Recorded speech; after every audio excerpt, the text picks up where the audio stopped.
Hey, Power Sam is here. At last, the awaited instant arrives. While the countdown begins, some trust us, an onlooker, however, inwardly scoffs at the spectacle. For it's as if I'm rewinding to right before it all began. Forced into that cruel contest, I battled my way through to the final, 20th round just before sunset. Just then, a notice flashes. You've already used all your 100-time reversal runes. There he stands now. Since this is surely my last shot, I'll see this ordeal to its conclusion. To achieve this, gathering a team of 4 companions for the final battle is essential. He surveys the crowd, evaluating who among them will make the best allies for what lies ahead. We slip back a few minutes, a group rejoices, finally adults, no need to pretend anymore. They wonder aloud about post-graduation plans. Should I start food delivery? G-Man, what's your dream? He answers directly, didn't I say before, I plan to join the underworld. Someone replies, are you insane? If you slip up there, it's over for you, man. Another prize, you're not serious, right? Yammon states, already told you all we have is now. Sure, I want to live, yet friends half mock, half worry, stay clear of him, and who will replace your usual scapegoat? You mean that Sommer fellow? I won't forgive him post-graduation. That's harsh, someone says, maybe the teasing ends soon. Then another remarks, really, you're heartless. Yammon retorts, he doesn't get a say in when I call it quits. One friend gestures, hey, isn't that your favorite target? Nearby, the announcer declares the moment is upon us. All hopes rest on us, as only a few contestants remain in the arena. Don't mind, future gangster T-Man says, as the countdown ticks on. At 54, the main character starts glowing blue, confusing every onlooker. By 32, Yan glances at the protagonist, who meets his look with unflinching composure. Puzzled, Yan muses, what's wrong with this oddball? Why won't he look away? It's all strange, something unmistakably different hovers about him today. Greetings to a new year, Yammon, frustrated, mutters, has he snapped? A friend counsels, never mind him, this day is for new starts. Yes, there's time for mischief later. Yammon, annoyed, spares him today and the gang celebrates their coming of age.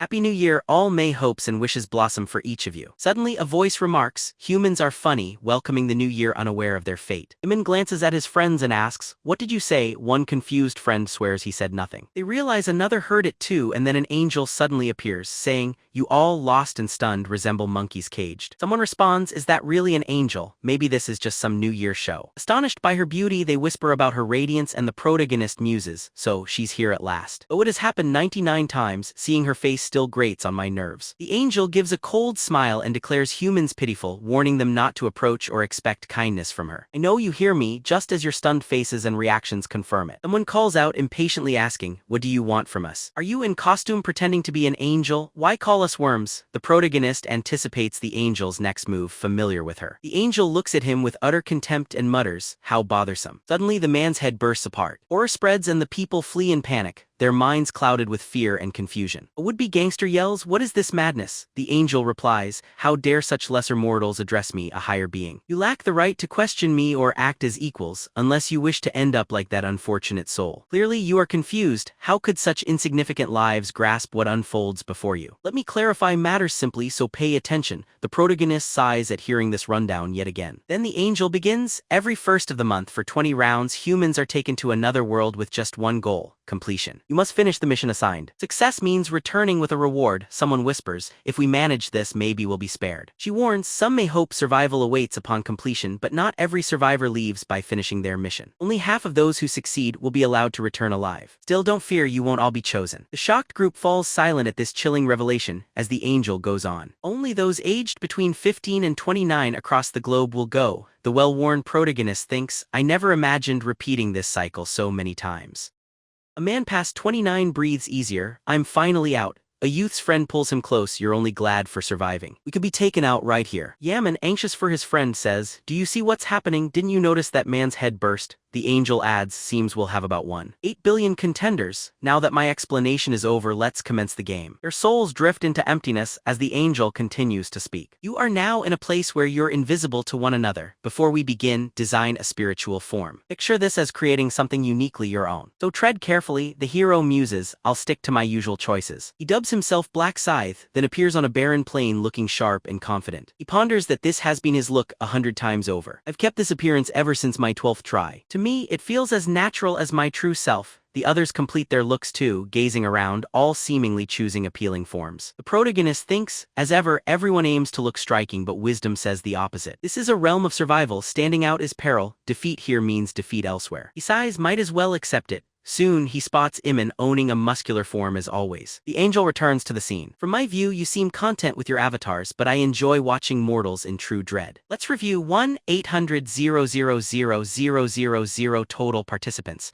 1 remarks, only 1, 8 million feels fewer. The angel touches her head and remarks, classic humans. Do you believe there's just one place here? You are divided among planes, each with another angel, but focus on this one now. Before the real game commences, I'll explain. Just imagine the status board. Next, the protagonist opens his status display. Rune, known as Black Scythe, novice, first level, no class or title, 333. 3 points, skills none, no runes, empty otherwise. The protagonist inspects his stats and size. The angel observes, now that you see your stats, frailty is clear. If you've gamed before, this is harder. Reaching round 20 grants not just freedom but a wish fulfilled. Some whisper a wish impossible, still you must conquer the first step to seize it. She pays no heed to the remarks and instructs, finally, try saying inventory and see inside. I brought you a present. The gangster reveals a box containing a fragment of a Ramam rune. The angel notes, as evident, that's a single-use Ramam rune fragment. Its use is allowed only at level 1. It's the only item you get from the start. After using the fragment, the gangster looks amazed and the angel observes, it seems luck was uneven for you. You must accept what you received and be pleased with your result. This fate was chosen for you, lesser humans. The rune registration has ended and now begins the test. She snaps her fingers, everyone sees the message. Mission: defeat 100 goblins each. In every region, 1 billion participants with 800,000 out of 900 million having yet to start. In region 4510, 200 here, all at 0. As stated before, only half will make it, the rest will disappear. The first goblin emerges as someone shouts, "Look, a goblin." This seems game-like. Could we be test subjects in a new virtual world, or were we kidnapped? The angel clarifies, do not get excited. Not all goblins are here yet. Soon, a vast horde descends with golden lights. Those believing this is a virtual experience betray fear and are overcome by panic. What's happening? Why are their forces so vast and overwhelming? The angel declares, 10,000 face 50,000 goblins, survival by battle. As the first goblins charge, most freeze in terror. My goodness, they're rushing at us, avoid getting too close to them. Mid the crowd, our hero emerges, walking forward with nothing in his hands. He bravely steps closer, advancing toward the goblins to confront them. People gasp, what's he doing? Headed straight for goblins, he gives a calm glance, then strikes with a decisive blow. His move appears intentional. He distinctly considers this part of his plan. In any team, establishing dominance early matters. I must ensure I am remembered. The fallen goblin drops a knife which the protagonist retrieves, gaining a tool from this deed. Now none should dare challenge me. I need each act to prove my worth and secure her notice. He throws a look at the angel in her hood, grinning in hopes his kick impresses her. If he handled 2 goblins with just a kick, imagine his strength now armed with a blade. He strikes without pity, swiftly dispatching his foes and responds with sharp reflexes. Did you just see that? That's wild. Who is he? He's got to be elite force material. Even his name, Black Scythe, is impressive. Usually goblins are basic enemies, so maybe we can handle them, though perhaps not as masterfully as he does. If we act as one, overcoming them shouldn't prove too troublesome for us. Right then, a goblin lunges while they're speaking, marking the first loss. Panic rages as some flee and others brawl, throwing the area into wild confusion. The hero calmly observes and keeps cutting down goblins with effortless moves. With panic spreading, no one will view this as just a game. Survival now claims all their thoughts. This instinct to survive will overshadow all else, so everyone will keep fleeing. That's what I chose on my first try here as well. Only the second time did I see that escape wasn't the answer in this hostile ground. While fleeing, a girl discovers an unseen barrier, realizing there's no way out. The hero knows facing a single goblin is taxing for most, but they all must push past that to survive. The disorder grows relentless. Men fall, goblins strike, and the angel silently observes it all. She laughs, remarking, humans battling goblins is amusing. Armed, even small ones pose danger. Her attention is drawn to the main figure. Who is that human? Black Scythe, rating 70 of 100. She is Venom. Frustrated, the system gives only mission details about this man. Such a poor system, why does it conceal extra information apart from mission objectives? Though guiding mortals is tiresome for a higher being, she now enjoys the hero's fight and sees him fell another goblin. He takes down a goblin, gaining 4% experience along with 10 gold and reaches a new level. That effort has now brought him to 75% mission completion. Dodging an arrow aimed his way, he confronts 5 advancing goblins. He ducks the first, pierces one's chest, dispatches another 2, and whirls his dagger through a 4th. The last goblin paralyzes with fear, hoping to remain unseen. The protagonist dispatches it swiftly, not hesitating for a second. He glares at the other goblins, provoking anyone daring enough to approach. The goblins cower in fear, glancing about as if wishing to vanish where they stand. He exhales deeply, a gentle sigh suggesting he can finally catch his breath. He promptly summons the status window before him. Seeing he has received 6 points at level 4, 2 per level, he pumps all of them into dexterity. This stat boost heightens his ability to dodge and notably speeds up his attacks and movement. Dexterity remains the essential stat here in this game. He ponders quickly, thinking, at this pace surely the angel has noticed now to finish it. He flings his spinning dagger at the enemy's forehead. Are you waiting to challenge me? Seeing the goblins hesitate, he declares, if not, then I'll reach you in a heartbeat. He seems to have already flashed behind them, clutching his knife and ready to strike. The goblins turn, but he's already slicing through, quickly defeating every one of them. His experience increases by 4%, and he collects 10 more gold for his deeds. System notice appears. He has leveled up and vanquished 100 goblins. First round's mission has now been accomplished. At that moment, a shimmering golden barrier forms around him. He reflects proudly on passing the first stage with little difficulty. He felled the goblins so fiercely mainly to capture the angel's notice. Suddenly, the system states, congratulations, you're the first to finish the local mission. Second message, congratulations, you've completed round 1 first across the whole region. Grabbing first place again, he knows swift victory is best, as top ranks gain extra rewards. The system proclaims, for finishing top in the region, you earn a low-level rare weapon ticket. As first in the entire area, you gain a special reward and the coveted selection chest. He remarks, let's try the region's weapon ticket, noticing the options are sword, stiletto, or spear. He muses that though the prizes are modest, he's pleased to claim items so early. Confidently, our hero picks the stiletto, a rare weapon, 15 attack, added dexterity, no bonus power but ideal for a newbie. He tosses the goblin's plain dagger aside and keeps the special chest for safekeeping. He examines his status windows and ponders over the newly acquired title. Such a thing never happened across any of my previous 99 attempts. He retrieves the rune, deciding to activate its power. He utilizes a random piece of roof debris for his purpose. Congratulations, you gain the time reversal rune that will blend into the player's soul. Rune marks appeared in his soul, but its unique traits prevented it from registering. He accepts the result, thinking if I could add this many times, I could endlessly return. The system reports, from the trace, you become known as the last traveler after 100 journeys. His thoughts swirl in confusion. What on earth could this title mean? Titles in this realm outrank runes, and above all stands the last traveler title. To unlock, gather 100 time reversal runes. If lost, you fade but revive in spirit for 1 minute and can choose to fully resurrect. This one-time ability erases the title after use, and unlike ordinary priest resurrection which returns a fraction of health, his brings back all of it, showing titles are much rarer and mightier than runes. An amazing treasure, he thinks. Having such an advantage is always reassuring. He sets his status to hidden and surveys his surroundings, guarding his secret. People nearly finish their quests, seeing more succeed. He spots Yammon as the angel declares, I was nearly bored. Pathetic mortals, gradually eliminated until as many survived as goblins remained. She heaves a sigh and says softly, I'm sorry, that was my oversight. Shall we make it fun again? A girl sobs, cradling a friend as their bodies vanish, heralding new goblins. As the angel revels, the crowd's distress grows into chaos. She announces heartily, I've added another batch of 50,000. With numbers now overwhelming, the crowd adapts and prepares to keep fighting goblins. Stabbing, brawling, and chaos surge outward. Over 1,000 people succeeded. During the brawl, allies assist while one gang member pushes a friend into danger.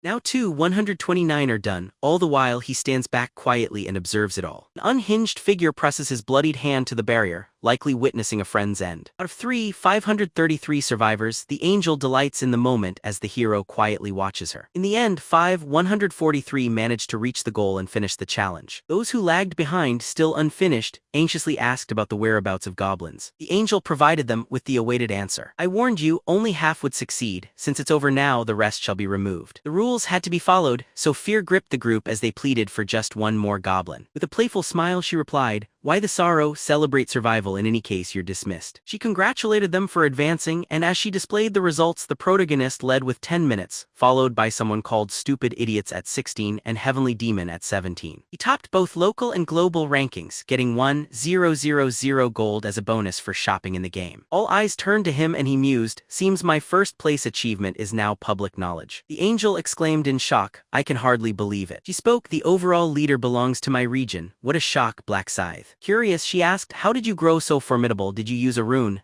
But couldn't check his stats. He teased her, why not try checking my stats yourself if you're able to? He answered, I could if I wished to act. You presume an angel cannot access these details. I was only testing you, she claimed. He wore a mocking smile, thinking, spare me, Miss Angel, and she replied, what is it, human? He asked, may I request something? A request, I'd like the first place reward improved. It doesn't quite feel sufficient. People glanced at him uncertainly, thinking about what they'd seen after the angel's display. What could he possibly want now? Whispered a breathless remark. Confused, the angel asked again what he wanted and he said, I expect you can offer a greater prize. She echoed, what did you just say, human? Without concern, he replied, the reward disappoints me, so I'd like something more valuable.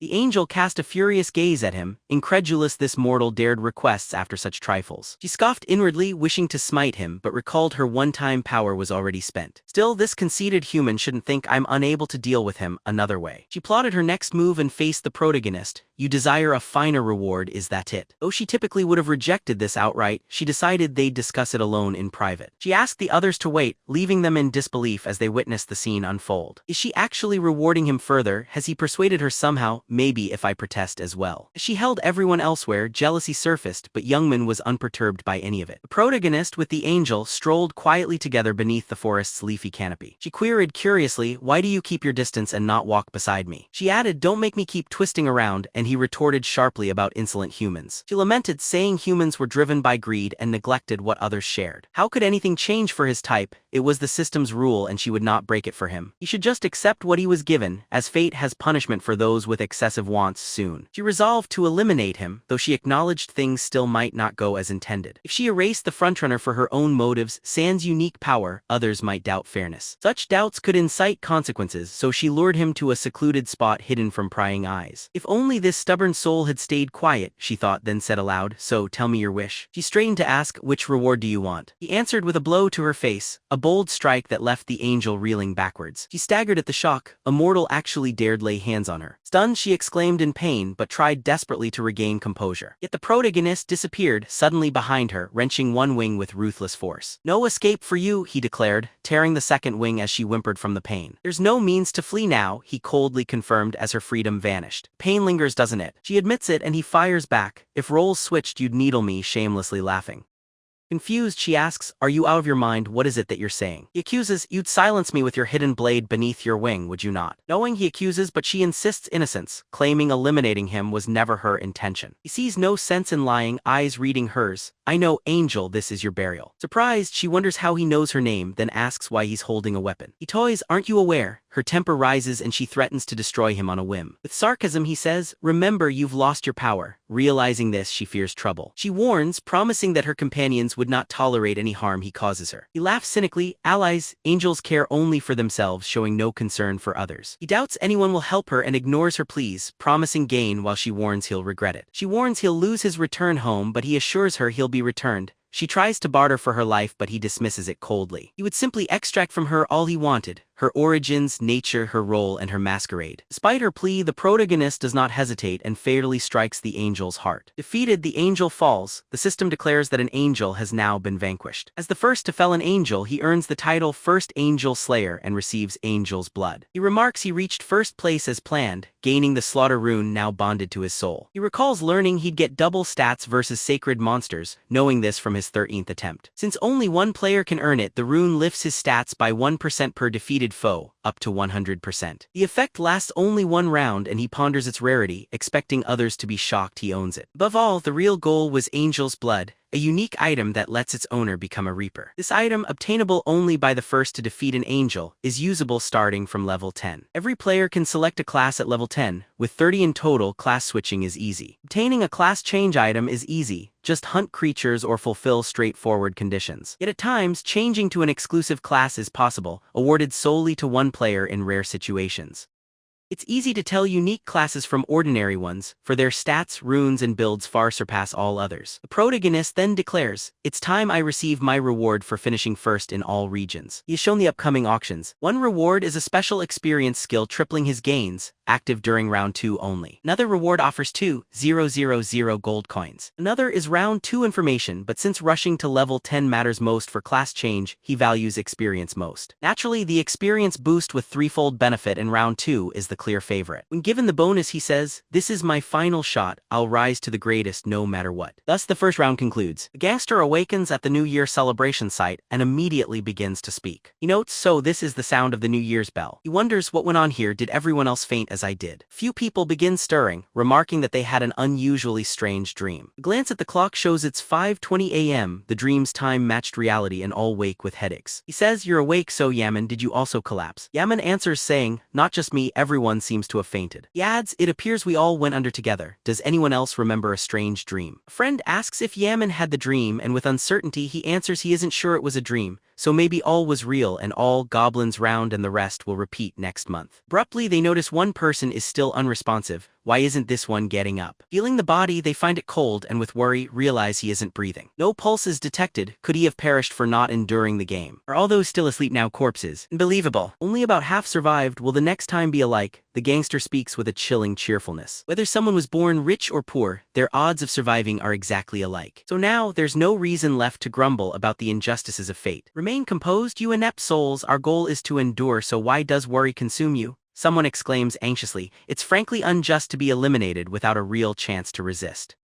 Irritated, Youngman retorts, "This isn't unique, others were forced into this too, so where's the injustice?" Meanwhile his friends mutter internally, what a wild character he is. A resentful friend snaps, "You acted like a thug, so maybe you're not grieving, but I had dreams left undone." One of the group sees Yammon searching and asks what he's after. Yammon answers, "Where's that annoying kid you know your lackey?" "Right, where did he vanish to? I swear I saw him before I blacked out. Maybe he didn't make it to the next round." How could someone so frail survive? Suddenly he hears a sound and spots a guy clothed in hefty armor. Who is that man's identity, and where did he acquire such a trove of armored gear? Glowing status screen materializes. Now in the familiar world, this status screen reveals itself to all. People quickly deduce that only their own status is visible if the game's rules decide reality. And man tests new strength, smashing a rock with just his bare hands. Filled with awe, he shouts his astonishment aloud. News outlets televise the miraculous scene from Jangho, where the New Year's celebration was planned. Over 10,000 people collapsed in unison. Footage even shows the angel. First, one person falls and then the angel lifts her hands, causing 10,000 to collapse. Reports from police confirm only those aged 15 to 29 were part of this event. Yet on social media, no one sees this as real. Some claim the reports are diluted, others dismiss it as computer-generated images. Mid ongoing news, the protagonist reflects gravely, this is only the start. As reports endlessly discuss the fatalities, the protagonist ponders. But there's a deeper issue. Players' powers now blur into reality regardless of strength. As their levels climb, these individuals will eventually transcend ordinary existence. Not even modern arms or mighty armies will prevail. They'll become uncontrollable beings. He doubts I can remain passive as the world crumbles. If I do, humanity won't survive past the 20th round. I must gather every player under my influence with great strength, knowing I'll need new tactics this time. We witness our hero before a flickering screen. 5 participants are needed to face the final boss.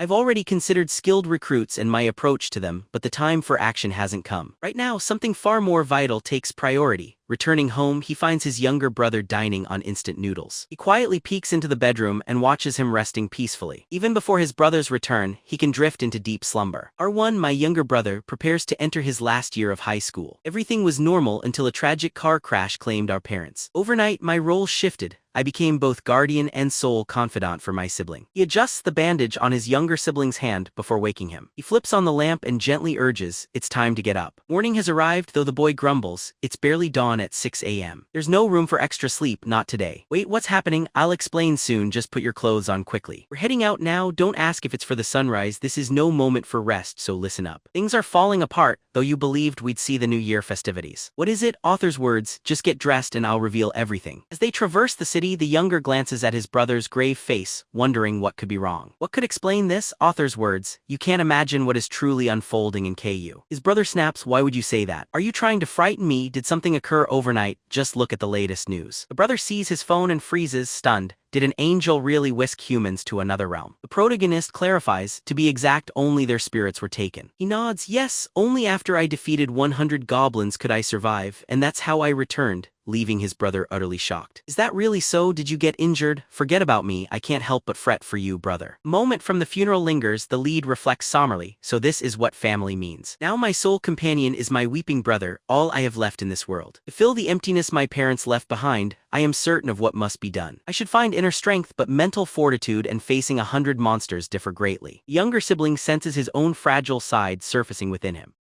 The protagonist says, I know your thoughts. There we had status windows like when playing games. Physical prowess didn't affect me, but why was that? Such a system actually existed. Continuing, the protagonist says, plus next time you'll see I won't look weak. Still unsure, his brother asks, what's that supposed to mean? Protagonist answers, if you're curious, follow me. His brother says, seriously, if you don't explain, I'll stay right here. Tell me first, please. The protagonist sees a band-aid, lowers his gaze and softly says, Bang Tu. Startled, his brother inquires what's going on with him. We're heading to Bang Tu's place, that troublemaker. I realize he's been bothering you. How did you figure it out so you knew all along what was happening? Inside, the younger brother laments that he tried hard to conceal everything. His brother already endures enough sorrow, and their troubles seem endless. I'm truly sorry, brother. Honestly, I didn't know before, admits the protagonist. Only hours after returning from my first ordeal did I learn the painful truth. Afterwards, the older brother rests as the younger one says he needs to head out. That day my brother went off somewhere, the protagonist calmly recalls. He answers a call, hearing, "Hello, guardian of Rune, you must come to the ER at once, your rush is here." But that day left his brother blind while he blamed himself for failing, feeling foolish and weak. He vows, with regret, never to allow anyone to torment his brother ever again. Meanwhile, another boy takes a brutal beating in a shadowy warehouse. A sneering blonde taunts, "Do these kids really think they're a match for us? Didn't I tell you, bring 200, each with 100,000. The boys are battered, silence follows as he strikes again, and bystanders say, typical Chu. He's harsh towards his followers, including even the eldest seniors at his school. Never cross him, it's far wiser to stay on his good side no matter what the situation. Frustrated, he mutters, "Nonsense, I planned to buy a bike but I lost my money due to these fools." He goes to a friend, "Can you tell me where to get some money?" The friend repeats, "Where?" He quickly thinks, "You always rob that tall, curly-haired guy, your servant, why not call him? That guy probably has some money." He says, "Absolutely, I was about to call, I'll rough him up for New Year's.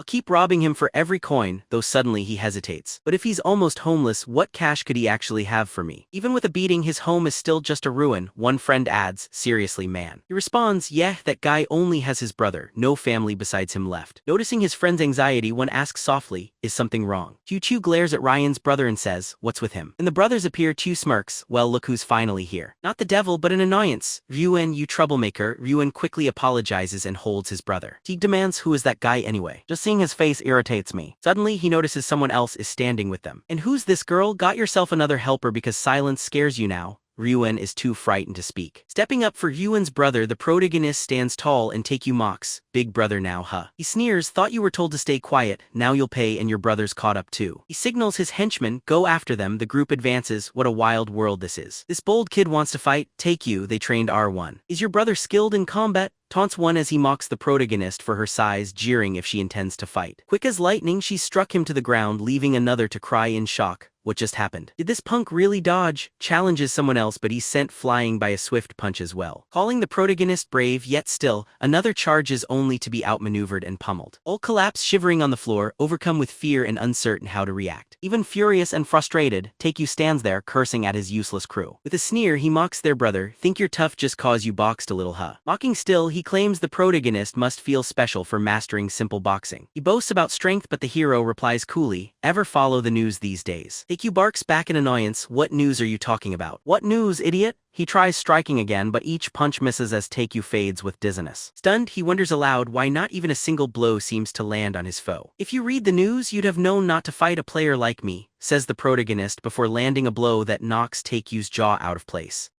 Taekyu reels away, grimacing as pain twists his features. Where did that cocky fool rush off to? He wonders, right before a blow stuns him from the other side. The victor taunts him, "You never stood a chance, you can't upset my balance." Taekyu wipes his nose and a tooth slips loose, tumbling freely from his mouth. Spitting rage, Taekyu growls his intent, "I'll end you, just give up already." He lunges in a final burst, caught by the wrist, as the hero deals 2 decisive blows to his head. Dazed, Taekyu staggers and wonders why all the punches seem aimed at his face alone. Desperate to strike back, he rushes again only to be dodged and sent flying by another blow to the mouth. With icy calm, the victor intones, "Bang, does it smart?" Taekyu reflect on that. He swears, "Whatever resets bring, I'll never forget this day and I won't let such torment repeat." Marching to Taekyu, who backs away in fear, the protagonist grabs his arm, catching him off guard. "This is the penalty for ever thinking to trouble my younger brother," he declares. The hero snaps all 5 of Tae's fingers in one swift and forceful movement. "Now let's turn our attention to the other side of the conflict." He grips the other hand despite desperate pleas, overpowering the guy with ease. Hugh's men are fleeing, driven by sheer panic from the unfolding chaos. Even his own brother cannot bear to watch the pain inflicted nearby. The hero asserts, "If you bother him once more, it will be your turn. You know what'll happen, don't you? Yeah, I won't go near him again, Taiji admits. Good, but I need to be sure since people often change their minds, the hero replies. The boy is overcome with fear, left reeling from forceful breakings. The story transitions to them strolling back together. His shaken brother inquires, "Brother, how did you pull that off? Did you train in some martial art? I told you not to worry, didn't I?" the hero responds. Players possess the ability to wield their skills within real life. What do you mean like this? He reveals a dagger. Astounded, his brother asks about summoning weapons. Exactly like that, and when I dashed so quickly, it was a similar ability. That swift move was possible because of a comparable trait I possess, he says. I dodged them all with a dexterity of 11 now, says the hero, explaining human stat levels. If your level rises more, what then? I couldn't say, I haven't experienced it yet, he answers. Naturally, this isn't true. He isn't ready to reveal he travels through time. Once after sharing everything, his brother was captured by a rival in his second timeline. He hopes to protect his brother from such shame again by preparing for future player battles. He now offers, "Want to get breakfast from the convenience store? You're hungrier, right?" he jokes as they both arrive. His brother questions, "Where to, brother? The noodles are this direction." "I know," he replies softly. "Hold on a second." He swipes his card and thinks, "This is all the money I've saved, 134 over 5,001. The main character says, "It's fine, get whatever you want to eat." "Do you really want instant noodles for New Year? Is it enough if we keep buying this?" "Don't worry, choose anything." "Okay, then I'll have the spicy pork belly, I've really been craving it." The protagonist says, "We'll visit a restaurant soon and have real steak, top-notch meat." His brother objects, "What are you even talking about? This is already enough for me." The protagonist glances at him and thinks, "Just give it a few days, I'll treat you to a feast. You'll get tired of it." Meanwhile, the younger brother eats joyfully as the protagonist smiles with contentment. He gets up and his brother asks him, "Thanks, but where are you headed?" "Wait here a moment," the protagonist says as he makes his way to the counter. "Brother, you withdrew all that money for this purpose." He purchases many lottery tickets. Finally, someone does something basic after time travel, saying, "We're going to win." His brother protests, "You spent everything on lottery tickets." "Yes, but how many do we have?" 20. "What? You spent 1,000,000 on lottery tickets. What if we don't win?" The protagonist calmly says, "Relax, just watch." "What are you doing, brother? Are those all the same numbers?" "Why do you ask? These are the winning numbers." Next, the chapter continues with the lottery results. They begin today's draw and his brother whispers nervously, "We're done for. We just blew 100,001, we should have bought groceries." The protagonist says, "Bro, stop biting your nails. Let's do this. First lucky number is 3, the next is 18, then 9, 38, and the last one, yes, they're all there." His brother looks at the screen, then back at the stack of tickets. "Hold on, this is unbelievable. You've won the jackpot." "Brother, squeeze my cheeks." The protagonist replies, "Pinch yourself. Is this a dream to you? Do you want it to be one?" "No, never." Then he smiles, "Don't worry, this is all real." "Is this a dream?" you ask, but it's not. Victory is ours. We truly took first place. His brother, delighted, celebrates but gently urges, "Lower your voice." He whispers that the neighbors can't find out, then asks the reason for such excitement. "Sure, aren't you glad?" "Of course, I felt this way too the first time," he reflects. He even recalls shouting in joy the first time, such happiness flooding his memory. Yet having gone through this many times, he now sees it as an unavoidable ritual each year. He's aware that after every reset, quick wealth is vital, since 900 million are already gone. With the coming chaos in the economy, trading shall surge and only cash will dictate exchange. Stunned, his brother remarks, "I can't believe all 100 tickets, so how much does first prize net us?" The hero shrugs, "No clue," even as he knows this win will shake the world, a prize of legends. He reaches the office calmly, saying he's received so many top rewards he no longer feels anxious. He greets the clerk, "Hello, I'm here to claim the grand lottery reward," and draws closer. To this, the clerk warmly offers his congratulations. Processing his claim, the clerk observes curiously, "You appear to be a student." He asks, "Where did you purchase your tickets?" seeking to know more. He answers, "QS24 at the UA branch," while the clerk exclaims, surprised, "Just a moment. QS24 in Yomi," the startled clerk repeats in a pondering manner. Rumors circulate. "Did you hear? 115 tickets won, 100 from one location. Unbelievable," someone says. "Could a single person have bought them all?" A voice wonders, doubting their own words. "No matter what, notify the president the instant this person shows up," one insists. "This visitor will be treated as a highly important guest," another person declares.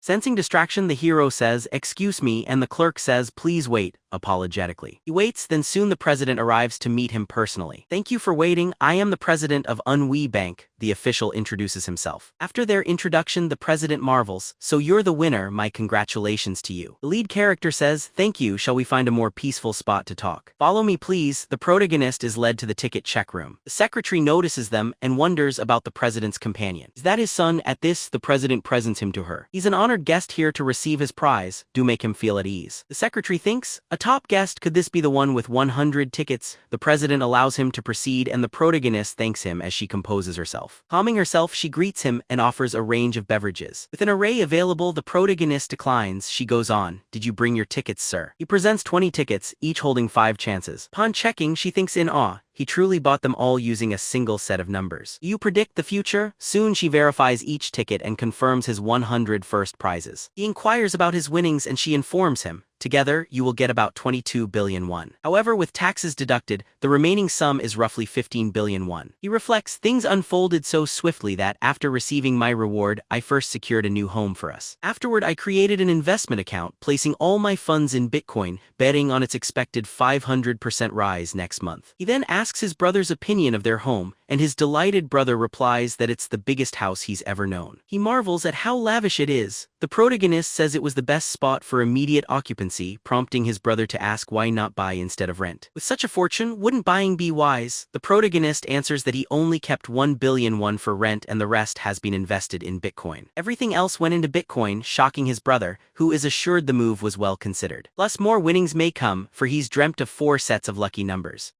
His young brother is left staring disbelief, overwhelmed by these events. Amazed, he cannot picture his brother as the type to dream winning numbers and asks if he remembers them all. He numbers and asks if he assures him, don't worry, I assure you I won't forget them. He adds, it's clear I can't forget after seeing them repeatedly. Besides, let's get ready to go out and eat. His brother wonders, where are we headed? I forgot to mention we're moving today. I had only shown you photos before so you didn't know. Suddenly we see the gangster strike the wall, his face lit with a wild, eager grin. Dan and I both thought pouring all my points into strength was a wise choice. On top of that, my room amplifies my strength. Fortune smiles on me. Mike Tyson would envy my punch. This punch serves as a good test. Perhaps it's time for a true fight. Right then, he begins hammering away at the door of the protagonist's room. Right, I don't think he's dead, but he hasn't been picking up his phone at all. You're just so full of yourself. Did you really think you'd walk free after that look? I'm going to overcome you. He's relentlessly knocking, despite both of us being players in this game. Weakness remains weakness, so it's clear I need to put you in your place. Clearly hiding inside, why won't he appear? Alright, if I even hear a sound, I'll break the door down. Then a voice asks, excuse me, student, what brings you to someone else's doorway? He retorts, why is it your business? Are you perhaps the owner of this residence? The man responds, yes, in fact, I own this place. The gangster is caught off guard and asks why he's here, maybe to see a friend. Exactly, my friend lives here, I came to visit him. Would you mind opening the door? I lost contact, I just need you to let me in. The man replies, how sad, it seems your friend left you behind. What, the room is empty. The tenant recently moved out, he left today, though I can't say where he went. He left without notifying anyone. Suddenly, the scene reveals an apartment building. The younger brother gasps at the tall building, impressed by the revolving door and card reader. Building worker greets the protagonist, confirming his identity has been verified. Younger brother cries out, incredible, there's even security. Brother, this place looks fantastic, let's take the path on the right. Greed, once at the apartment, the younger brother exclaims, this place is enormous, wow.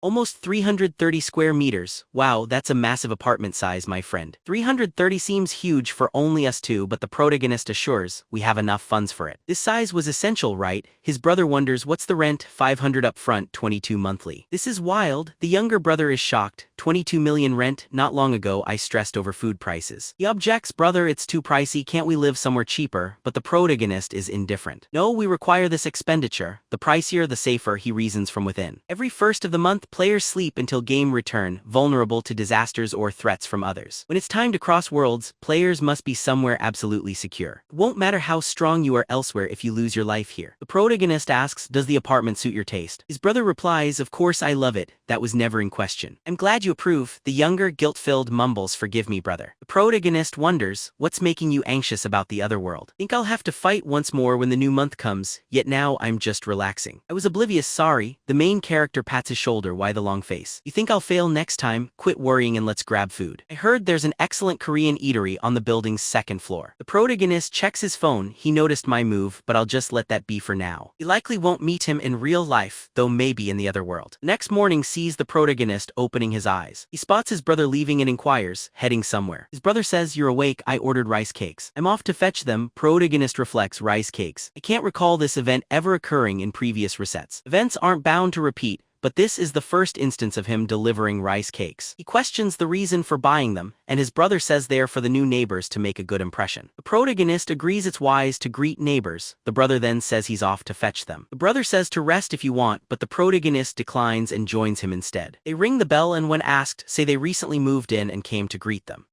A woman opens the door to greet them. He comments on their resemblance and inquires if they're brothers. Confirming, they present her with the rice cakes they brought. She accepts the treat, recommends enjoying them warm, thanks them, and they leave. They deliver more rice cakes and receive gratitude, repeating this at another house with a child. The brother announces only one household remains to visit. The protagonist replies they should finish quickly, then rest after the last delivery. The brother notes this is the penthouse, and they use both floors in awe of their wealth. The protagonist suspects a celebrity or wealthy family lives here, while the brother rings with no reply. He rings again, voice edged with worry, guessing the residents aren't present. The door opens, revealing actress Scythe with her bodyguard, whom he's quick to recognize. Awestruck, the brother quietly remarks she looks as stunning as an angel. The bodyguard steps forward and asks if they're just fans. The protagonist, arms crossed, responds they're downstairs neighbors. Hearing this, the brother offers the rice cake, asking if they'd like one. Bodyguard declines politely. Adding that she doesn't eat such food, he steps aside and calls the elevator. Following his instruction, she enters the elevator as he opens it for her. The protagonist, watching the two, thinks that was an impolite encounter with a stranger. Just ignore that guy, the brother asks. I'm fine, but did you notice her presence? The main character wonders, did you see who my brother was looking at? What are you suggesting? Who do you mean? You watched her too? That was Scythe. Scythe, who might that be? The scene turns to Scythe reflecting on lost actors. She's puzzled about how the world keeps spinning on like nothing has changed. The text vibrates. Oren, have you seen the news? Someone has passed. The message continues, will you be coming to the office tomorrow? She ponders, thinking someone with more achievements than she was beaten early on. Without my powerful rune, I'd have ended up in those tragic news stories as well. He sees how far she's come and wonders how she's managed to remain as she is. Would this level of fame even be possible for me without support from the company? Even this luxurious penthouse is paid for by the company, she thinks. The bodyguard asks her, what are you thinking, Oren? She says it's nothing, but he says, you can be honest with me.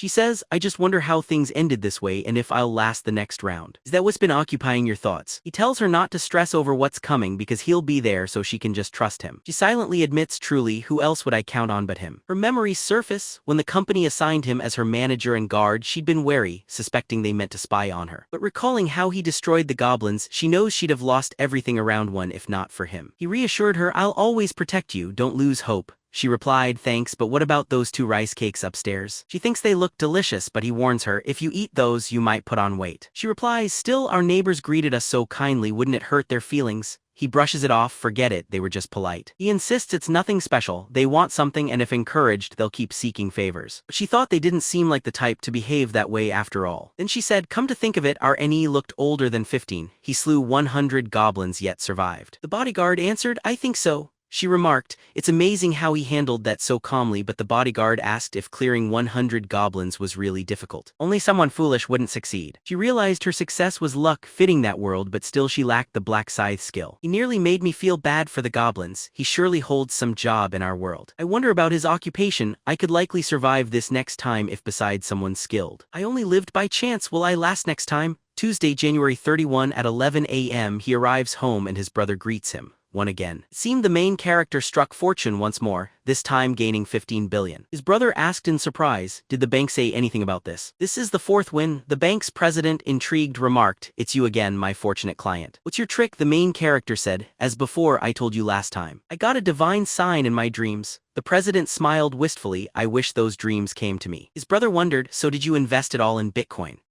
He confirmed, yes, it's reached 150 billion. His brother warned, maybe start cashing out. I'm worried about a crash. The main character calmly said, not yet, let's eat for now. They shared a meal and wandered through the city until 11:55 p.m., then lay beside each other. The main character softly said, brother, you must stay alive and return safely to me. His brother, glancing over, replied, take it easy, you've seen me handle things right. He nodded. The main character put a hand on his brother's head and urged, don't fret, just sleep. When morning comes and you wake up, I'll already have returned. Now I'll set out. Then he was carried into the next survival round. Others whispered, it's happening again, I just came back too. This area isn't like round 1, who's that? People eyed the stylish main character, he took note. From their distance, it's clear that most recognize who I am now. All have gathered here, now when will it finally begin? A fresh angel revealed herself and spoke, though you're all here, I'm not the same angel as before. Curiosity surged. Why so? They pressed, wondering aloud, where's our previous guide? She explained, the angel in charge last time had an accident and won't be returning. But rest at ease for now, I'll lead you on as you are all assembled, she assured them. I will now reveal the aim of this upcoming round, she declared firmly. Instantly, the mission window was displayed before every participant's eyes. Round 2's primary task: within 3 hours you must elect a regional representative. The crowd questioned anxiously, what does picking a regional representative really mean? Someone remarked, I figured we'd fight monsters. Wait, look, can everyone make it through this round safely? The angel addressed them, since confusion remains, let me clarify, there's no battle this mission. It ends with the selection. Whoever is chosen will wield dominion, shaping the others' actions as they wish. A representative's commands are law, others will either obey completely or face removal by their hand. Don't you think such authority immense? In 3 hours each will receive a voting ticket. With your ticket in hand, you simply select who you want as the group's representative. A man asked, is that all, nothing else? And the response came, yes, that's all there is. Just vote and the mission concludes, so you can head home. See it as a pause, she encouraged, sparking excitement. I'll make it without fighting, this is simple, he cheered as she instructed them to discuss the choice within 3 hours. With 3 hours to vote, the crowd celebrated boldly. Finally, I won't be cut from this round. Spirits climbed, yet the rough-edged gangster grew impatient and irritable. He growled, how pointless, I readied for combat for what? As someone urged, just relax, take it easy. Why worry, all it takes is a vote, came the reply, but he grumbled about investing everything in raw power he can't use. Frustration building, the narrator thought, since he focused on power he probably grabbed the strength rune too. Everything, even wise rune, fits my memories. Soon they'll debate their vote, but true priority is something else. The presence of a main task means a secondary exists. Secretly, round 2's hidden quest, gain a class. For that, reaching level 10 swiftly is vital. Spotting a hidden goblin nearby, he muttered, let's begin. The beast lunges, but one swift strike to its neck ends it at once. His tally is now 1 out of 100, and with a 3x bonus he gets 9 experience and enhanced stats via Rune. After defeating the angel, exploring the forest further for fresh prey is the wisest choice. Goblins rarely travel alone, confronting him in a pack, ready for battle whenever one appears. But if I were you, I'd reconsider such a course of action. Nevertheless, the goblins are destined for destruction, designed to be bested in the end. One goblin is struck in the chest, another falls, and soon his kill count climbs to 50. Just one more level remains for him to achieve his goal. Surprisingly, only half an hour has slipped away thus far. Examining his stats, he wields a black scythe, level 9, now close to changing classes at level 10. A rune that boosts strength had been in his possession. While raising my strength seems smart, relying only on it makes survival far more dangerous. No matter how tough you are, a fatal strike ends you. 4 traits matter: strength, wit, finesse, and fortune. Become mightier, healthier, and tougher. Increase your strength stat with care. Power of mind, spellcasting, reaction speed, agility, luck. The traits shape victory and fate. Spreading points is key, especially as the Reaper must heal, tanking both magic and physical wounds. A balanced build is necessary, but for now I build dexterity, and then he hears yet another behind him. Wait, someone shadows me. Since I was focused on my hunt, I didn't notice, but undoubtedly someone lurks nearby. Strangely, nobody has ever trailed me through all my resets. He readies his weapon, admitting, I'm unsure. I don't know your motives, so reveal yourself, or ready your prayers if you stay hidden. And who emerges then? The first wife shows up, greeting softly, it's me. Recognizing the newcomer, he sees the famed actress Suan before him. Why chase me, Sue Aaron? Apologies slip from her lips as her bodyguard makes his presence known. The agent also apologizes, promising their intent was not to do harm or offend. Observing more closely, the protagonist spots the allies' displayed handle, Sang Shield. Hold on, could this be the right hand of that notorious stone-hearted guy? He assumes I'll have to invent a new title for him. That's too tricky. Megon Rock is the eldest heir of a powerhouse and a famed player called the Heavenly Demon. He's one of my objectives. Having the Heavenly Demon on my side would accelerate my progress. What I truly need is the healer, who usually allies with him. I didn't think I'd face his right hand this soon. Why isn't Sang SH with CRN? Just a moment. We find the man outside her home, and I remember the Celestial Demon backing a celebrity for business gains. But what matters now is, when did you start following me? He thinks things are changing yet again, Sue Rn speaks. We tracked you right from the start. I saw you head for the woods and followed. Apologies if I crossed a line. The protagonist asks, why follow me? It's nothing dubious, I simply wanted to propose something. Since you're the first round leader, perhaps we could work together. The protagonist asks, cooperate? Usually cooperate means mutual benefit, doesn't it? He affirms that's true. He replies at once, but I don't mean you harm. I find fighting alone fits me best, so do not linger here. Impressed, she pleads, let me team with you. Receiving, no, I prefer solitude. I don't plan to partner up. He turns his back and storms off. The man fumes, thinking, who does he think he is? His ego knows no bounds, she slumps down, defeated. He exclaims, "Miss Aaron," she answers, his spot at the top is well earned. "The tension crushed me, but of course you'd feel pressure with him threatening. I just wanted to team up with the best, but it seems everything fell apart." He replies, "Didn't I tell you this would happen?" Such people are too proud to join hands easily, though it's disheartening. We shouldn't waste more time chasing him anyway. She observes, "Didn't expect these monsters in the woods. Should we utilize this extra time to hunt?" "Not a bad plan, let's go, and please girl, address Mr. Bodyguard by name even in this digital realm. Respect matters." Elsewhere, a confused goblin searches for him. Our protagonist stealthily appears and strikes. He ponders, "They're talking aid, but with this relentless pace I can't dwell on such things." Leveling up approaches after you defeat the hobgoblin, 60 felled, then face 5 wild wolves. Fortune smiles as the pack charges, but you dispatch all 5 with a swift and effortless strike. As their bodies fall, you tally 65 foes defeated. You've reached level 10 and now qualify for advancement, and the shop becomes accessible at last. This marks my turn to advance. A 2-part quest must be finished before voting begins. Complete it for a 50% daily shop discount. Many are puzzled when seeing this mission at first. Questions arise on how to acquire and use a mission item or unlock a class, since class change items need fulfilling hidden conditions and are thus mysterious. Warriors gain their class by raising strength to 10 and defeating 30 foes at once. Berserker's path calls for hunting through wounds while actively bleeding. An assassin has to backstab several monsters to meet advancement's secret condition. Simply put, fulfilling tasks related to your desired class unlocks class advancement. Initially, I hid and repeatedly hunted monsters in the dense forest to survive. This earned me the Hunter class, yet the Reaper class captured my interest fully. Now, with the advancement item finally in hand, I use it to change my class. Be aware, your class is now locked in and can't be changed further. Should you switch to Reaper? For me, the decision is immediate and clear. You took the Reaper class, gained the Reaper rune as a reward, and finally there it is. By day, your weapon's power doubles. At night, speed rises 50% with lower risk of being found. The rune is now linked to your soul, granting you the Reaper Scythe for advancing. The secondary mission earns you a 50% discount ticket as a completion bonus. You've climbed ranks, leaving beginner status behind for the title of apprentice. With pride, the protagonist states, "All right, my rank has improved again." In this world, players are graded in 6 stages. Level 99 is Grandmaster, with Master, Expert, Regular, Apprentice, and Beginner below at set level milestones. Ranking up bestows new powers such as the Reaper's Death Insignia, seen by only caster and target. It reveals the target's health and inflicts double damage, but only works on a single foe at once. The hero reflects, "With a rank boost I can equip stronger gear." He equips the Reaper Scythe, hinting at its future potential as he experiments. The system proclaims you've become the first player to shift classes and reward you with a random gold pouch. The hero notes, upgrading first offers unique advantages. The system grants the neutral power track, enabling you to find any known face and name as a target. Ability worth 20,000. Hero considers,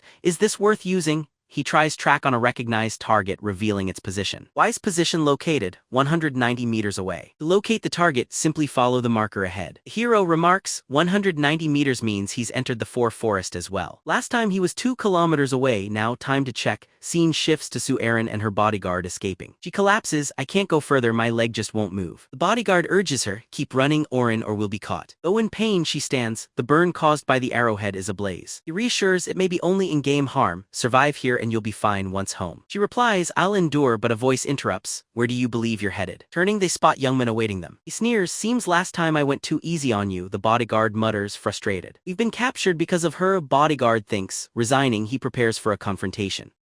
Yammon taunts, "Think you can actually challenge us, old man? Look around, old man, see how many of us stand." The bodyguard questions, "Why are you doing this? What have we done to you?" Yammon answers, "You haven't done a thing." "And why target us suddenly?" He grins, "There's only one thing we seek." "What is it?" "The girl you're guarding. We want Surin, not you." Yan's group murmurs among themselves, "Is she truly Suin?" Carefully look, same name and face, yet could she be impersonating? Right? Does it even matter? She appears exactly as before, don't you think? Yammon declares, "Step away, leave Sue Orin with us and your freedom is yours. Do we have a bargain, old man?" The bodyguard sighs, lamenting the chaos, wishing he'd known Sue Orin was his target, thinking he'd have ditched her to avoid trouble, as he doesn't plan to lose his life for her. However, a dilemma arises. Neglecting Soren would let Director Megank, the heavenly demon, down. Yammon mocks him further, "Old man, have you chosen, still readying yourself for a fight?" The bodyguard warns, "You realize this is illegal." Yan laughs, finding the claim almost funny. "Think there are rules here, and which officer will you report to when we return?" "Go ahead, but what evidence could you possibly use to make it stick?" "Maybe this face is not even mine," he sighs, wondering about this infuriating predicament. But he's right, words won't convince him to simply release me now. "I see no option but to use this battered body and ready myself to fight." then I signal to a figure nearby. Suddenly Black Scythe appears. Yammon glances over unsettled and mutters, "What, when did he arrive?" The protagonist steps forward and inquires, "What business do you all have here?" Yammon greets him lightly, "Ah, brother, why not just move along your path?" The protagonist cuts in, "Not speaking to you," then addresses the bodyguard, "Explain what's going on here." The struggling bodyguard clarifies, "This man plots to abduct Sue-in and ensnare us. Your assistance would make us deeply indebted, Mr. Black Scythe." The protagonist faces Yammon and asks, "Is what he's saying the truth?" And Yammon shrugs, insisting, "True or not, it's not your concern, just move on." The protagonist, aura blazing, objects, "How's this not my issue? These are my acquaintances." Facing uncertainty, Yammon asks, "What will you do?"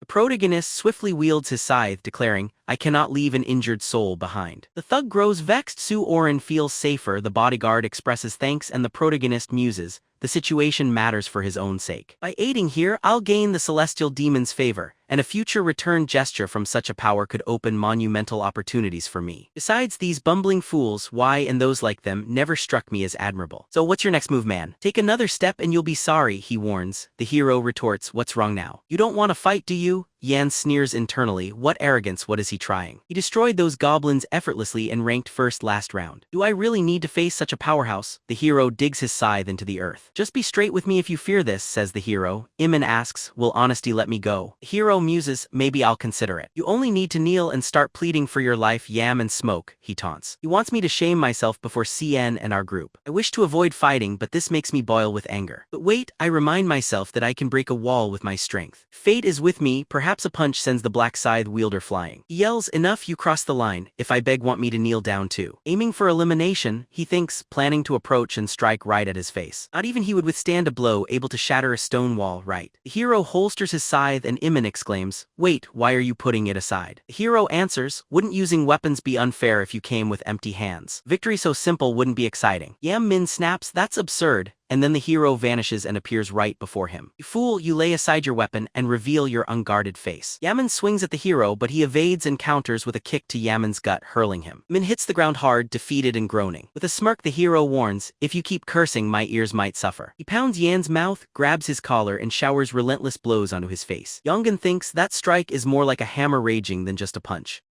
"He matches my power, though he hasn't tamed his own strength as I have mine. How can he be so powerful when he's reeling and bruised?" Yammon's friends try to help, but Yammon suddenly fires at him. One friend pulls an arrow while Sue-in anxiously observes the danger. With calm confidence, the protagonist steps forward and confronts the attacker. "You were lucky to find a bow on your hunt, weren't you? Too bad fate decided you'd cross my path." His scythe flashes through the air, severing the attacker's arm in one clean motion. Now, as he writhes in agony on the ground, the other two are thrown into complete fear. "You honestly believe you can escape after confronting us? You're finished, perish." The protagonist answers with a chilling glare, a death mark. He pulls his scythe free, unleashing a powerful and merciless swing. His blow lands right at the shin, incapacitating the fighter instantly. The scythe slices through effortlessly, and the warrior collapses rigidly to the earth. His friend reaches for his injured leg and the protagonist says, "You struck at me, right? This is your payment then." It's as if the protagonist relishes this brutal art of dismembering foes. Now amputation seems everyone's fate at his hands. Ironically, soon they'll need an entire area for wounded. This emblem, with doubled strength, cleaves even armor with ease. Bodies are left defeated on the ground. One might pity them as the protagonist simply stands. "Too simple, I can't be done yet." He must terrify them so deeply they'll never approach. With each cut, fear grows and panic floods the place. Someone begs, "I feel my life fading, please have mercy." He answers, "Quit complaining, this won't claim your life." So, as these men surrender, it seems all hope has drained from them. He fixes his gaze sideways, searching for the next challenge. It's useless to remain concealed, he warns knowingly. No exceptions will be made. Once more he turns, cutting down a new adversary. Tragically, the hapless soul writhes on the ground in agony. Then he remarks, "Quit whining and acting like a child. This doesn't even hurt. Remember, this was the guy who'd always managed to frighten him. So man, you're in a really bad spot. Compared to the pain you brought me, this is minor. Take a few more slashes for good measure." Sue-in and the guy seem shocked. Amazed, this one thinks he can keep lashing out even at those unwilling to rise.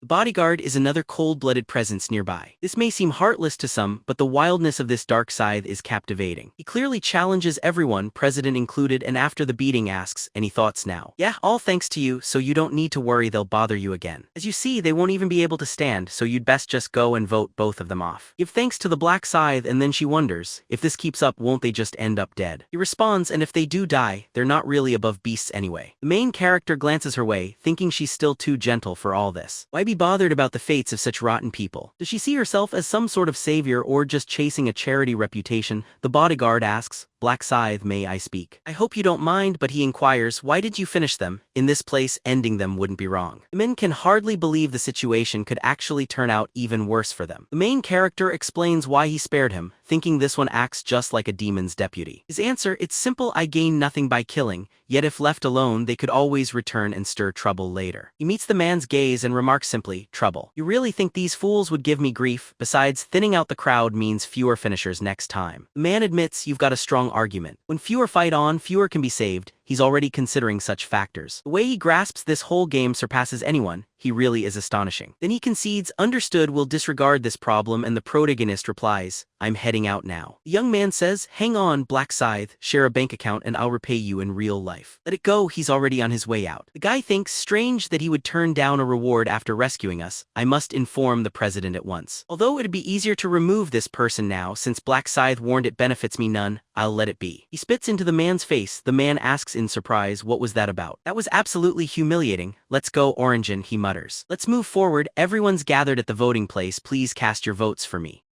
Vote for me and I'll make the best decisions. They act like this is an election. They think I can't do better, but I can. The group starts arguing, people trying to restrain others, some pleading, don't fight, stay calm. Someone interjects noting, all of you are too agitated. The leader should be calm, someone says, but another protests, wait, my father serves in Congress. So, as the argument continued, a powerful voice carried over all the chaos. You've only got 2 hours left to cast your vote. We must stop wasting time. Let's speed up and settle this, he says. His name is Mid-Chocolate Boy. How shall we decide on our vote? Someone asks and he responds, I have an excellent idea, and they press him to share. Everyone listens silently as he confidently claims these people willingly obey his command. Just as I guessed, they're all succumbing again to persuasive magic. Initially when I got this rune fragment, I was let down. I wondered, what is this for? Persuasion rune helps sway those open to conversation. He thought that won't work on monsters, what's the use? But soon he understood a smarter use for it. Watching others finish the goblins, he shouts, just one more hit, there's one left here too. He calls out, everyone, there's a woman over there in serious danger. Quickly drop the goblins and go help her now. Everyone instantly reacts, shouting, let's save her first. And that's how he got beyond the first 100 goblins. If events proceed as I hope, gaining leadership of this area will be effortless. He addresses the group, everyone first, let's select the potential candidates. Let's limit the choices to a maximum of 5 and choose one among them. The group, already influenced, agrees it's a good and more orderly solution, so he says, alright, let's narrow down the options first. If you wish to nominate someone, please raise your hand and state their name. Just as the chubby one thinks to name himself, the guy adds, you obviously can't suggest yourself or we'll face the same issue as before. The chubby guy admits that's true and feels annoyed, thinking these people are easily swayed. But the rest appear uncertain, unsure about whom they might put forward. He doesn't know anybody here and doesn't want anybody to stand for him, then observes the sudden silence.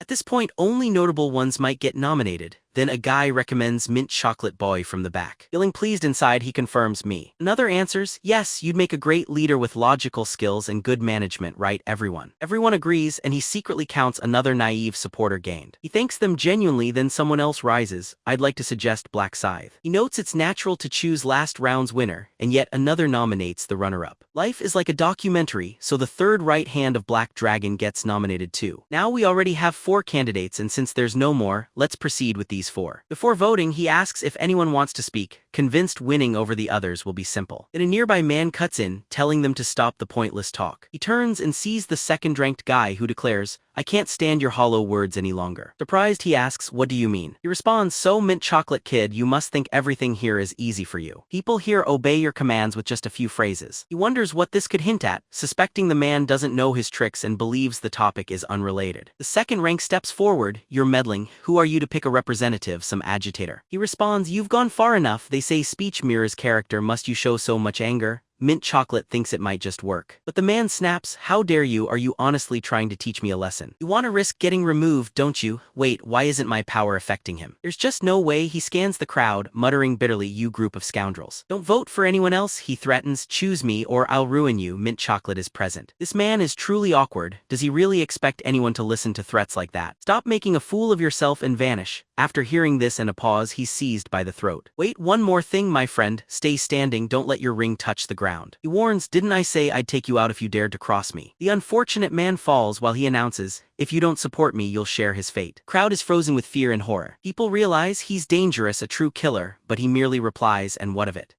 He taunts, if you have an issue, come fight. Others think he's utterly deranged now. He laughs, hinting, if you just keep talking and not fighting, I'll come deal with you myself. Now he's eliminating rivals ruthlessly. It's perfect, no authorities, press, or overdue cameras. I can remove as many people as I please. If you skip voting for me, next time you'll be eliminated. Understand this. Everyone's tense, nerves fraying. What do we do, vote or risk removal? Out of fear, they're going to vote for me now. This will secure the role of Black Scythe's representative for me beyond doubt. Once I have authority and top rank, I'll defeat this troublesome villain myself. Meanwhile, the hero is hunting, having defeated 265 monsters and maximizing Rune abilities. Seems like reaching level 16 is just within my grasp, but as my levels rise, I notice progress has started to become less rapid. After vanquishing 200 monsters in 2 hours, increasing only 2 levels felt like a slog. Still, it's been pretty smooth given I have both the Reaper Rune and Assassin's Rune on my side. Well, it feels like the time has come, voting has ended and the decision is final. All players are being called back to the starting area now. The hero and those from the woods are teleported to a scene of people sprawled on the ground. What could have happened here? Su Iron says, don't tell me that guy wiped everyone out. The protagonist, yes, once again Scythe is ahead. He leads a gang and is this area's second top fighter, though his conduct leaves much to be desired, a dangerous ticking bomb, but now isn't the time to deal with him. He steps up to the protagonist, Black Scythe, where have you vanished to? I've waited for you such a long time. What is it that you want? I have a proposition, serve me and I'll serve you as well. Join me and I'll let you keep your life. The protagonist laughs and says, wait just a moment. So you want to fight? Beg on your knees now or you might leave here hurt. Rank number 2 stands here, are your senses lost? Do you see your real situation? But when I become the representative, the protagonist interrupts. Is my meaning unclear or do you want to risk elimination? He draws his scythe and the man nervously wonders, when did he get such a weapon?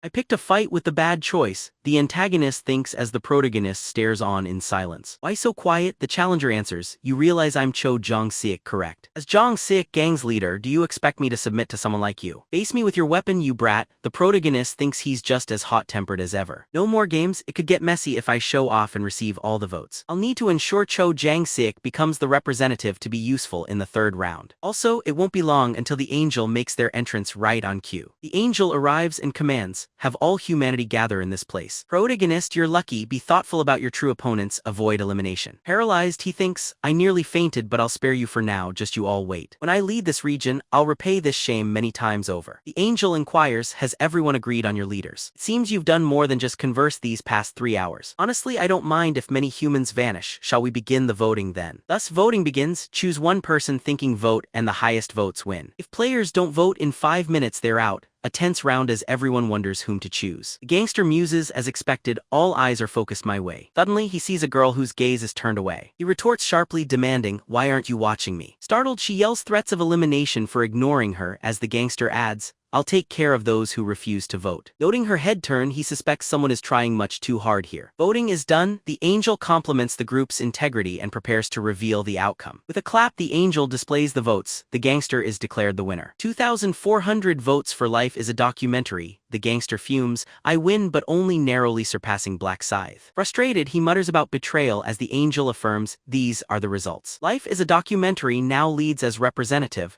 Thus you receive authority to lead this region. The system confirms your new role as regional representative. You've now been entrusted with the command authority as this region's leader. He grins wickedly, declaring, you'll regret sparing me, everyone will eliminate Black Scythe.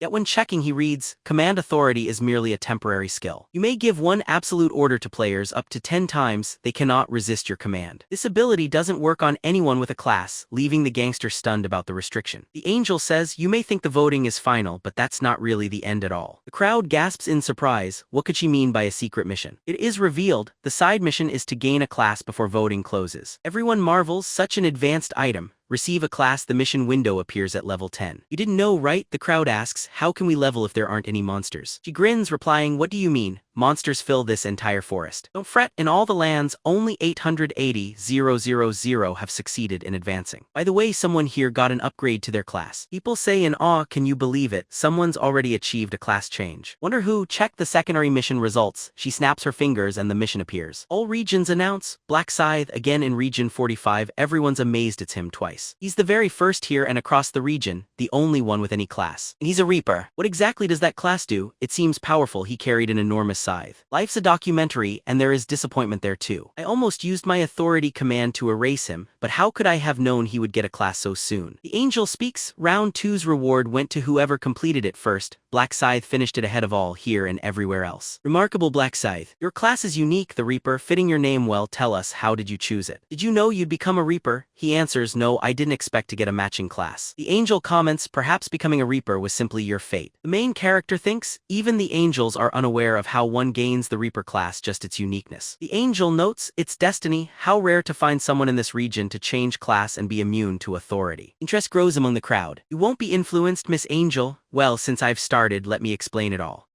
So authority commands can't touch humans with a class, so Black Scythe can act freely. Also, he gets just 10 authority commands. Being a representative does not grant endless power. The crowd murmurs, so only 10. The situation infuriates him, but the angel moves on, noting Black Scythe will be rewarded for changing classes so quickly. With a sharp snap, she materializes in the space beside them. You become the very first to accomplish the task, not just here but everywhere. You are given a basic set of armor along with an unusual special chest. Please make your selection from the rare armors, metal, hunter, or mage armor for him. There's clearly no need for hesitation at this stage. The first's too bulky, the third lacks defense, so with hunter's wear the chest allows you a 3x boost, 3000 gold or knowledge, just like last time. Since many monsters appear in round 3, it's wise to pick the experience boost. Again, the angel announces, now that rewards are given, please all head back to your homes. Round 3 promises to be thrilling, you have my word on that. The system informs them the task is complete, and they will return on March 1st. The soul slips back into its body as the gangster wakes and inspects his arm. Relieved, he thinks it's still here, so long as you avoid elimination. Your body remains unharmed as you return. He bows his head, never again, I won't cross Black Scythe, not after such chaos. Why did I trust someone so cold? Elsewhere, a bodyguard who considered abandoning the girl decides to stand by her instead. At ease now, he says, you did well, Aine, and she responds, but what role did I play? He tells her, you did so much. I'm grateful for your support and protection. It's expected since I am your manager and protector. He then says she'd love to thank Black Scythe once more. Is it even possible, given his true face is unknown, for us to ever locate him? Moreover, it's clear Black Scythe prefers his real identity to remain secret.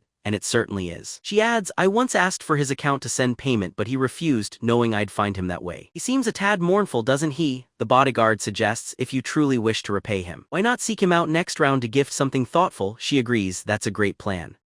I'll reflect further on the best way to thank him. For now, have a restful night. We'll meet at dawn. Take care then. From the elevator, the man calls, President May. The president says hello to Sentu and notes, seems like you're still lost in sleep's embrace. The president answers, I just poured myself some whiskey after coming back from the game. The bodyguard says, I saw the results. Congratulations on becoming a Black Knight. President replies, it wasn't much, what about your end? Ren and I barely made it to level 8 amid chaos, injured, pursued, and unable to keep hunting, and I intended to inform you after returning. May I come over now? The president asks, is this about Black SCA? Come to the hotel immediately, I wish to hear everything in person. Understood, I'll be there in 20 minutes. The man steps into his car as the protagonist quietly observes. As suspected, he'll reach the president's place 10 minutes earlier than planned. The protagonist woke up and activated his tracking skills in the real world. After thinking of the man's face, the system matched it and revealed the location. 9m away, shifting rapidly to -23m, then 56m, indicating he is nearby, probably on the top floor. Based on the fast movement, he's probably inside of an elevator right now. Where could he possibly be heading this late? Could he already be en route to meeting the president? I must check this out. Good thing I turned on my tracking right after I came back. Shadows conceal the moonlight, a proper moment for following someone unnoticed. The president is present. I'll wait for now, as gaining this info is key. Black Scythe, everyone wants to know about the top player from rounds 1 and 2. The president thinks he claims information about rank 1. A bad sense rises, did he start trouble with my staff? If that's true, I can't ignore it. Threatening my closest ally is faced as if you challenge me directly, no matter who. Should you stand against me, I won't allow it, even to rank 1.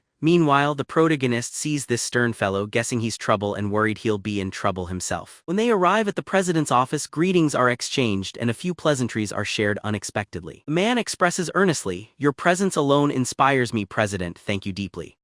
It's overly grand, so much that the president says, your praise is impressive, but have a seat. The man replies, "That's sincerity, not flattery, sir." And although it's nighttime, congratulations on surviving, the president remarks. Getting through round 2 was easy as taking from a child. Daniel adds, "And congratulations for changing your class too. It was a simple feat, mere fortune, yet luck is a necessary skill and you've graciously claimed ranks 2 and 3 worldwide. That's quite an achievement. It is my highest honor to serve you all, so calm down," President remarks. "With all this praise, ask what you wish to know. In that case, may I ask where you managed to get an advancement item?" President answers, "It was no big deal. It happened while I hunted monsters and truly I got the fragment thanks to the rune I received." We see the very moment when the angel advises him to check the contents of his inventory. He opens it and there he finds the rune of the Black Knight. Its description boosts all your stats and imbues your weapon with a black aura harmful to enemies. It raises you to Black Knight at level 10. He realizes he'll become one upon reaching level 10. He muses, lucky to have found such a rare item so early, yet he cannot share this truth, even with trusted subordinates. He can't expose this, people can change at heart, reflecting on human nature as the president says, "Let's get to the crux. We tried to hurt you, was it Black Scythe?" Response, "No, not him. Actually, it was he who saved my life." Explain the whole situation, the president muses, "So you nearly died since some criminals were after Orin." Yes, had Black Scythe not arrived, likely both she and I would have perished. Perhaps Orin might have lived, but the trauma would have shattered her career, and the president reflects on nearly losing both a key subordinate and business to this disaster. He asks what became of them. "They were taken out, right?" As Shal says, "Black Pitch made them regret it but didn't destroy them." President asks, "Why not?"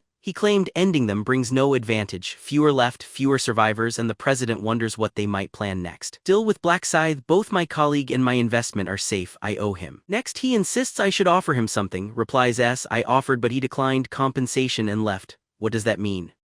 He turned down the offer, perhaps he worries about exposure, seeming very wary, so if you see him next, share my gratitude. Please thank him for rescuing you both, and yes, I'll do so and keep looking for ways to support him. You know I dislike owing favors. Of course, sir, your wish is my command. I forgot something, those criminals, what are their nicknames? The president evidently intends to pursue them. Perched atop a tree, the protagonist muses quietly. What unwavering loyalty that dog shows. He rushed straight to the president as soon as he returned, even though it is so late now. That right there sealed their destinies for good. I should return now. I look suspicious lingering outside with a famed heavenly demon as my neighbor. I owe my gratitude to my little brother. If not for delivering rice cakes, I wouldn't know about Urine or her tie to him. If I nurture the trust my people place in me, perhaps I can gain his trust as well. Yet I must think twice about advancing a heavenly demon to the last stage with us. The Black Knight rune holds immense might, but those who inherit it must become Black Knights, locked to dark energy that can only be replenished by extraordinary means. Restoring that power requires eliminating others, fitting for his temperament and Powerless as an ally. For now he stays on standby, I'll use him as needed, since others of great potential exist too. Lately thoughts of a woman tied to him, the supposed priestess, weigh on me, but I'll take action as the dawn arrives. Within KS-24, where our hero snagged lottery slips, a man worries, what now? At this pace their monthly income may soon suffer a 50% drop. Girl steps inside and calls Dad, to which he replies, "Oh Haley, why do you seem down?" She sighs, the lottery has abruptly closed, cutting off hope just like that. The authorities' reasoning seems valid. Players' mysterious skills bring real uncertainty and risks. She continues, "Remember the man who claimed victory 4 times? I saw a secret in my dream, who could he have been?" Her father laments, saying even rent and work expenses stretch them thin. What will we do? "Don't worry, Dad, I'll soon graduate and contribute, or I could get a small job to ease things now."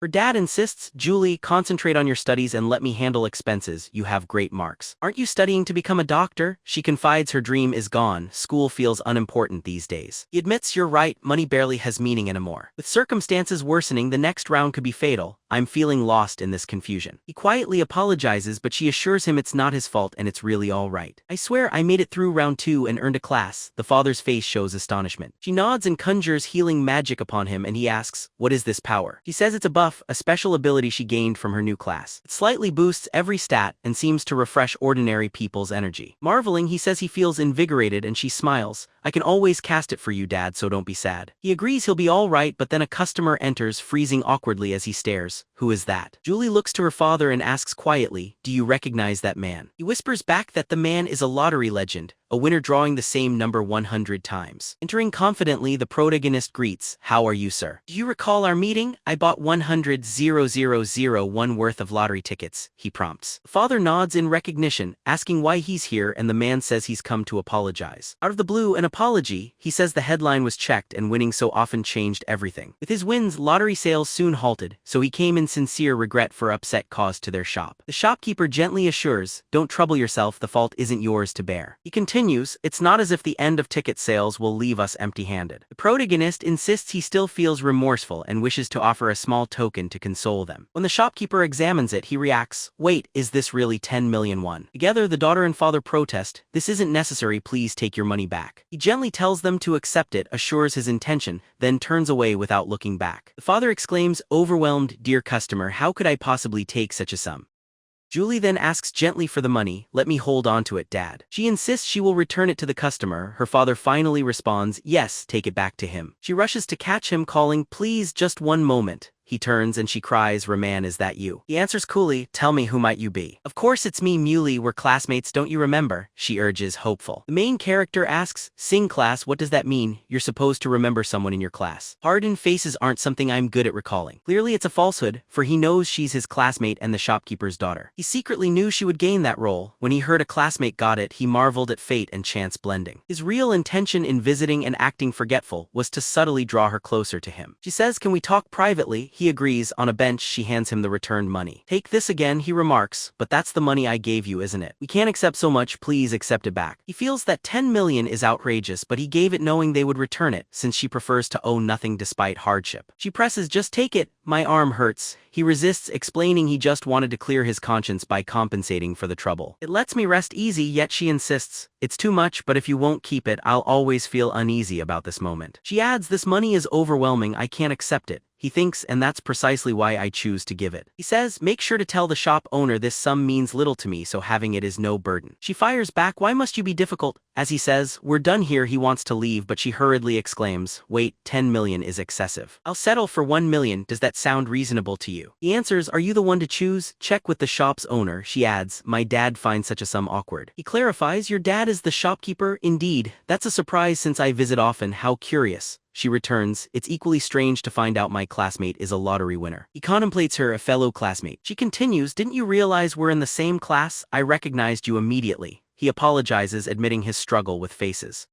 Besides, we've never really talked before, right? She offers, and this must be your first time hearing my name. He nods and apologizes, noticing her cheeks flush a bit. Though guilt pricks him for pretending, he keeps up the act to capture her interest. Sigma, the protagonist, remains stoic. She stands up and states, listen, I'm Mola, your classmate, study my face and remember. Will you remember me now? He assures her that he will, and she returns to her seat looking resigned. Why does it feel as if reality has caught up to me all at once? What paths am I taking? Here I am, saying hello when graduation is almost here. The protagonist remarks, now that we're acquainted, let's not let graduation end things, how about your number? Sure, my number, nothing strange about classmates sharing contact details, right? She agrees and hands him her number. She offers her number and the protagonist replies, our meeting feels destined, let's continue our talks. She nods and he says, I have some urgent business so I'll be heading off for now. As he goes, she suddenly recalls the envelope that she forgot. I completely neglected to hand him the envelope, but then she wonders why he unexpectedly asked for her number like that. This caught her entirely off guard. Her heart races. She knows he's just being friendly, yet feelings for Ran overwhelm her, leaving her puzzled as if luck had just smiled at her. Wait, let's think, chance brought us together, then I saw some students pushing and yelling at him for not bringing money. Someone scoffed at his words. With chaos all around, she calls the police, unsure if it's sympathy or curiosity driving her, wanting to see the result. She made sure she saw Ran home safely, but noticed him calmly working his job as usual. She soon saw there was real strength behind his quiet demeanor. From then, she watched him with interest but never built up the nerve to speak to him directly. Her affection deepened, yet anxiety always held her tongue. Who'd have believed fate would unite us this way? I must take a step forward now. This lovely chance feels like a gift from above, and I can't just pretend not to know him after such fortune. If that's so, maybe I'll ask him out to share a meal with me. That's the way, take initiative and dial him up while he scrolls his phone lying in bed. Wow, she called already, let's get something to eat, I'll treat, but I can't depend on your kindness forever.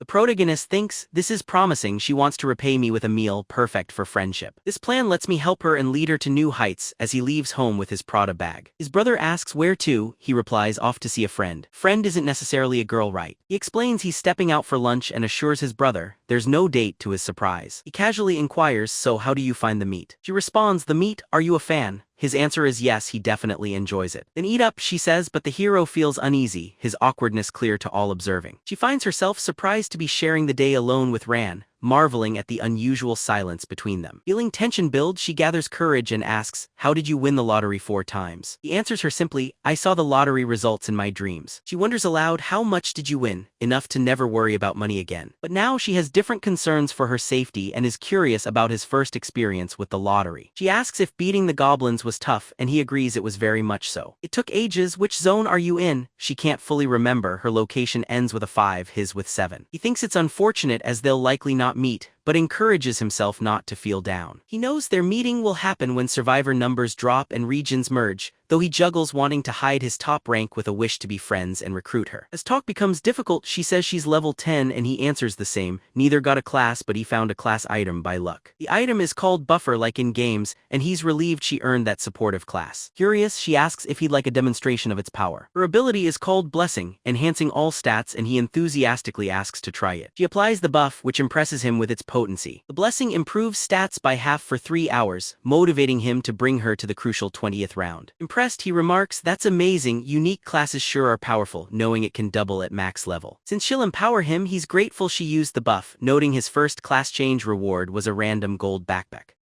This gift provides gold based on your luck stat, so increased luck yields greater riches. Happy, he says, "This is fantastic, thanks Julie," and she offers, "Tell me anytime you need a buff, it's no trouble." He adds, "By the way, didn't you mention there was something else you wanted to ask me?" "Alright, I probably should have told you sooner. Thanks for the 10 million and my father's grateful too. Rest easy, we'll make sure to return what we owe." The protagonist remarks, "That's what you wanted to say. As I said, don't stress about the money." "Well, if you refuse the cash, maybe something else fits." She pulls an item out and he wonders what it could be. She shares, "I got this hunting. If not money, please accept this instead. I'm being genuine, so please just accept. Don't even consider turning it down." As they say their farewells, she comments, "This was really nice," and he hopes she's careful next time. He heads to the square, opens his inventory and finds her gift, a modest purple magic crystal. He muses, "Wow, getting this from her, but I can't yet grasp everything it does at this level. I'll figure it out at level 20 when the option to combine items finally appears." It's possible to fuse the crystal with a weapon and trigger enchanted abilities. There are 7 crystal types: red, orange, yellow, green, blue, dark blue, each offering unique effects. And lastly, the purple crystal is rare and may boost all stats, albeit quite rarely. I'm truly fortunate to acquire such a prize. Seems like real luck finally shines on me. I'll use that magical crystal as soon as level 20 is reached. Should I open the golden pouch now? First, I'll enhance my assassin rune, no unpleasant bugs. The assassin rune gives a 1% stat boost per vanquished target, even little bugs qualify. Other worlds lack insects, so I'd have to stick with monsters, but Earth luckily teams with bugs. He apologizes in his heart and crushes insects to max his rune, doubling his stats at 100. Now my 15 luck points have reached 45 in total. Looks like fortune may truly favor me this time. He pulls up his inventory and opens the golden pouch, which could hold 199,999 gold.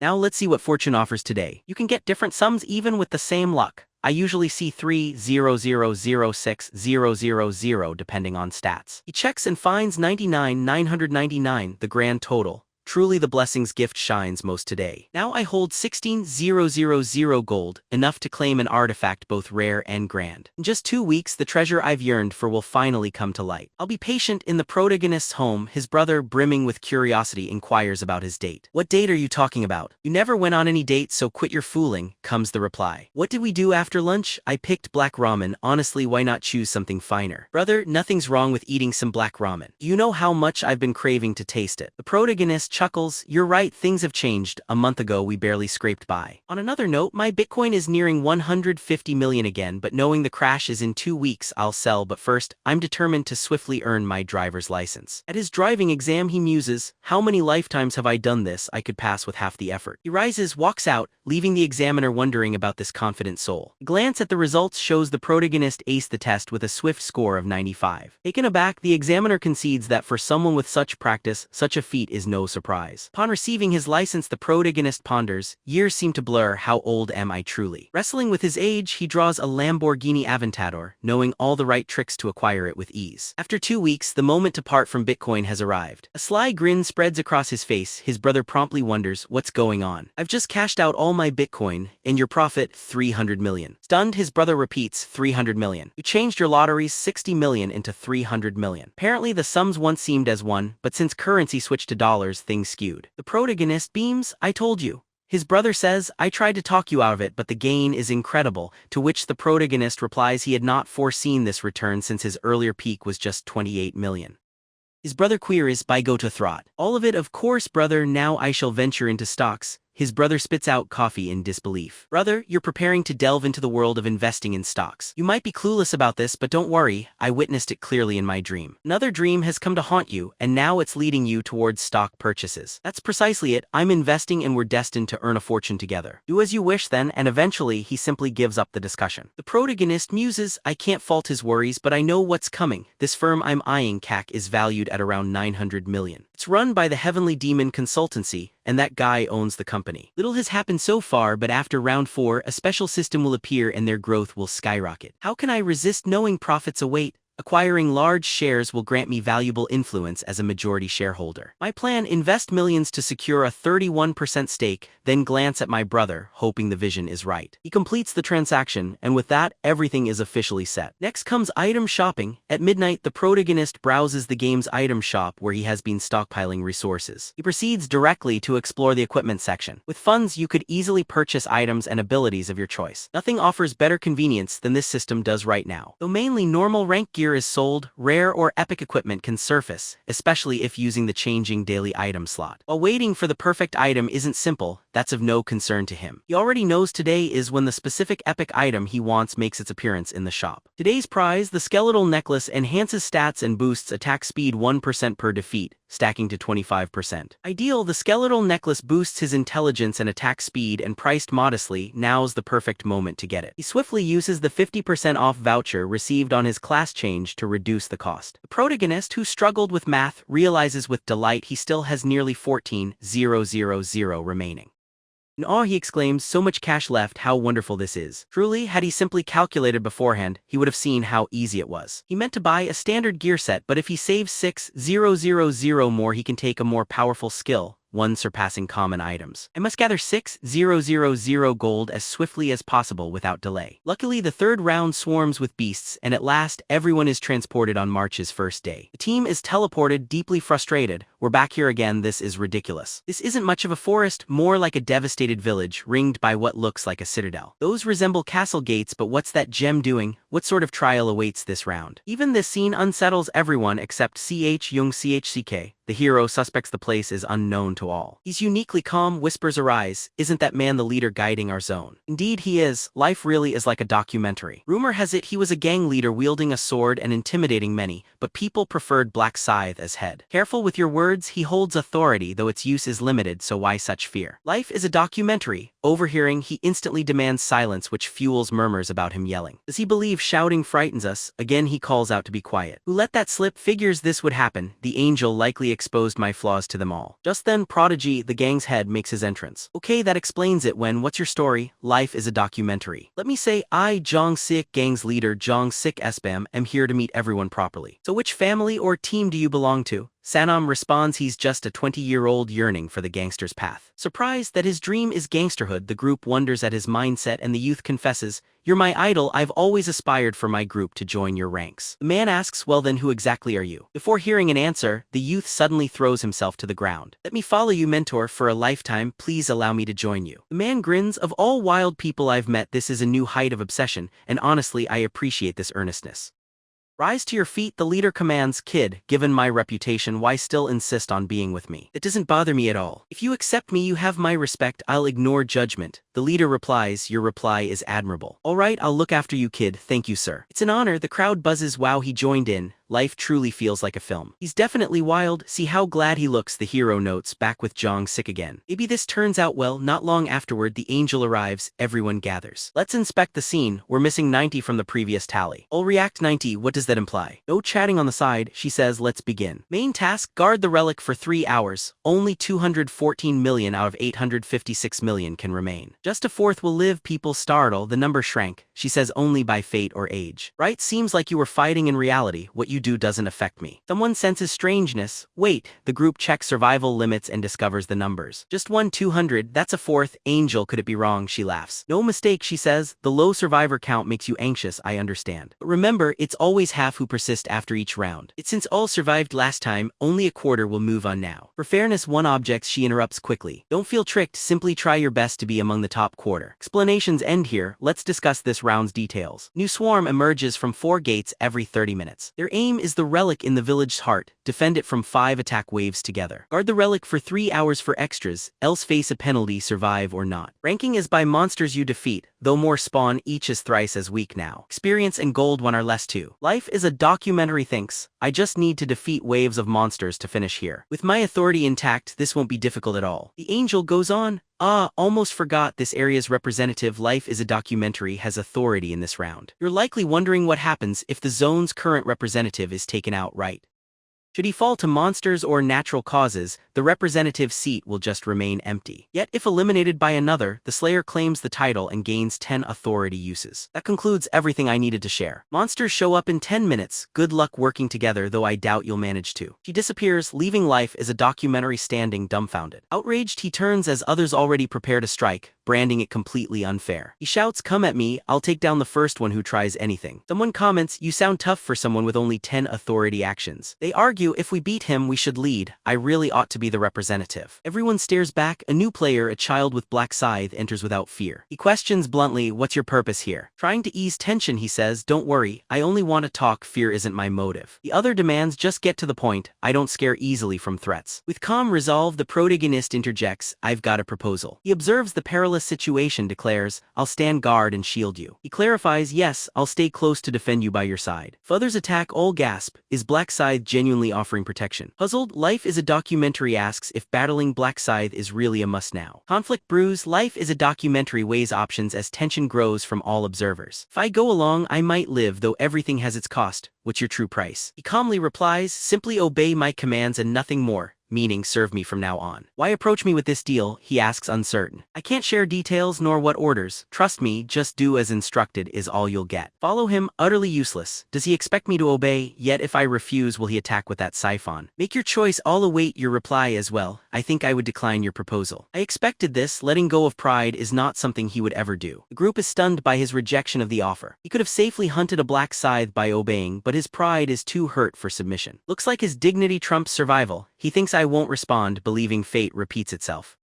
"Now it is time for me to set a decisive boundary, understood? Given your choice, there's nothing I can do. Your fate is no longer my concern, regardless." The group murmurs, "Did you hear that? Black Scythe says he doesn't care anymore. Oh, can we attack this troublemaker? Let's move, everyone." Life mirrors back at us. Maybe I should have accepted. Suddenly, the announcement blares, "The first wave starts now, prepare for monsters and guard the Relic." In half an hour, regardless of Wave 1's outcome, Round 2 will charge in as chaos fills the group. "Everyone defend the Relic till the round ends in 2 hours, Life comments, "Damn it. I can't trust these people seeking my end, this must become a personal mission. I'll focus on myself and observe, where did that scoundrel wander away to?" He sees the protagonist making his way toward the gateway. Does he intend to hold off the foes by himself at the main entrance? The announcement resounds, 900 players versus 800 weakened goblins. Each goblin has just a third of its might this round. Wishing all of you the best of luck as battle begins. Life observes, grumbling, "Darn it. I'll hide and wait. Why is Black Scythe heading to the front line alone?" The entrance, though tight, still allows 10 foes through at once. Does he truly believe he can hold back 10 at one time? He watches the protagonist fearlessly facing goblins alone, calling him a reckless fool. He exudes bravado for being just 1 level up.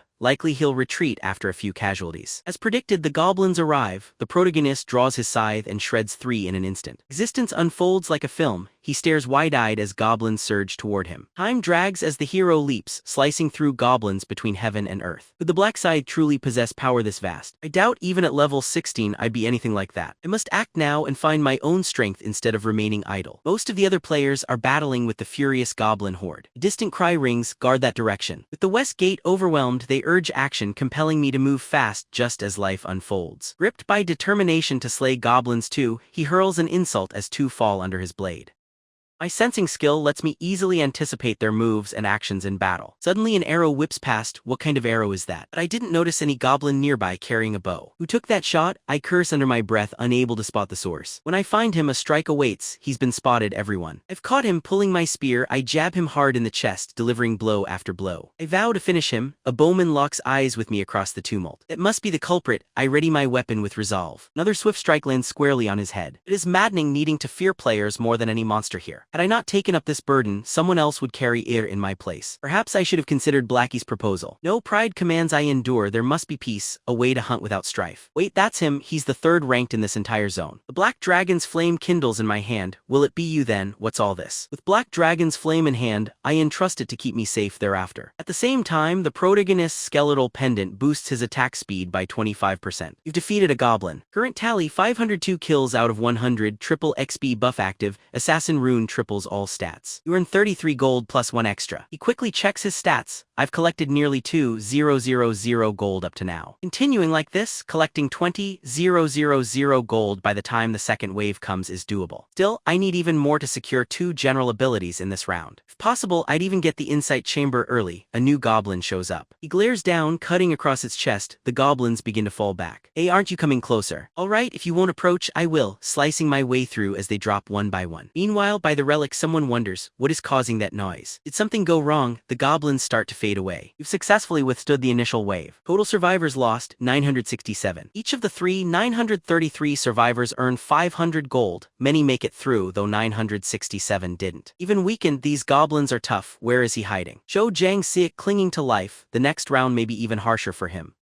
Zhang Sik mutters, those fools ignore goblins just to get rid of me. Another attacker comes, his shoulder takes a blow from a swinging axe-wielding player. Luckily these lackeys are shielding me. Because of the orders they act as my guards, maybe there's a chance for me. The tough one asks, Ham, are you hurt? He's guarding me without waiting for orders. Blood loss weakens me. If I handle this, I'll prove here that no one is stronger. The next wave, 933 players versus goblins and hobgoblins, total of 866 but still weaker. Best of luck in the fray. With one sweep the hero confronts the goblins, scythe in hand. He fells a handful of goblins, about 5 or 6 in swift succession. He pushes ahead further, cleaving through an extra 3 foes. You've achieved level 20, gaining regular status beyond apprentice. Level 20 lets you finally craft with the combination function. Now unique objects can be forged through combinations, and your Death Seal ability has grown stronger. Death Seal's boost has gone from delivering 100% more harm to 120%. You gain the special Reaper gift, the legendary KN of Death effect. You mold darkness to summon a Phantom Knight that circles you with a range of 500 meters. Level 40 holds your next power. Death Seal ups damage by 20%, adding another skill as well. Knight of Death meshes well with Reaper Rune, sharpening my attack speed by half again. Under cover of night, weapon-wielding goblins rush in. He triggers his skill, darkening the battlefield. Befuddled, the goblins flounder. The hero flashes and cuts as they gape about, lost and powerless. They fall one by one, devoured by the unrelenting slaughter. Wave 2 is conquered. 590 players persist while 343 have fallen. Survivors earn 500 gold. Is the second wave behind us already? Perhaps time to buy a skill. Top of my list is the Detect Presence skill, to sense anyone within 30 meters nearby. Only goblin bodies litter the field for now. Should I save for another 20,000 gold? Wave 300 players versus weaker hog goblins. Quick slashes and sudden stabs prevail.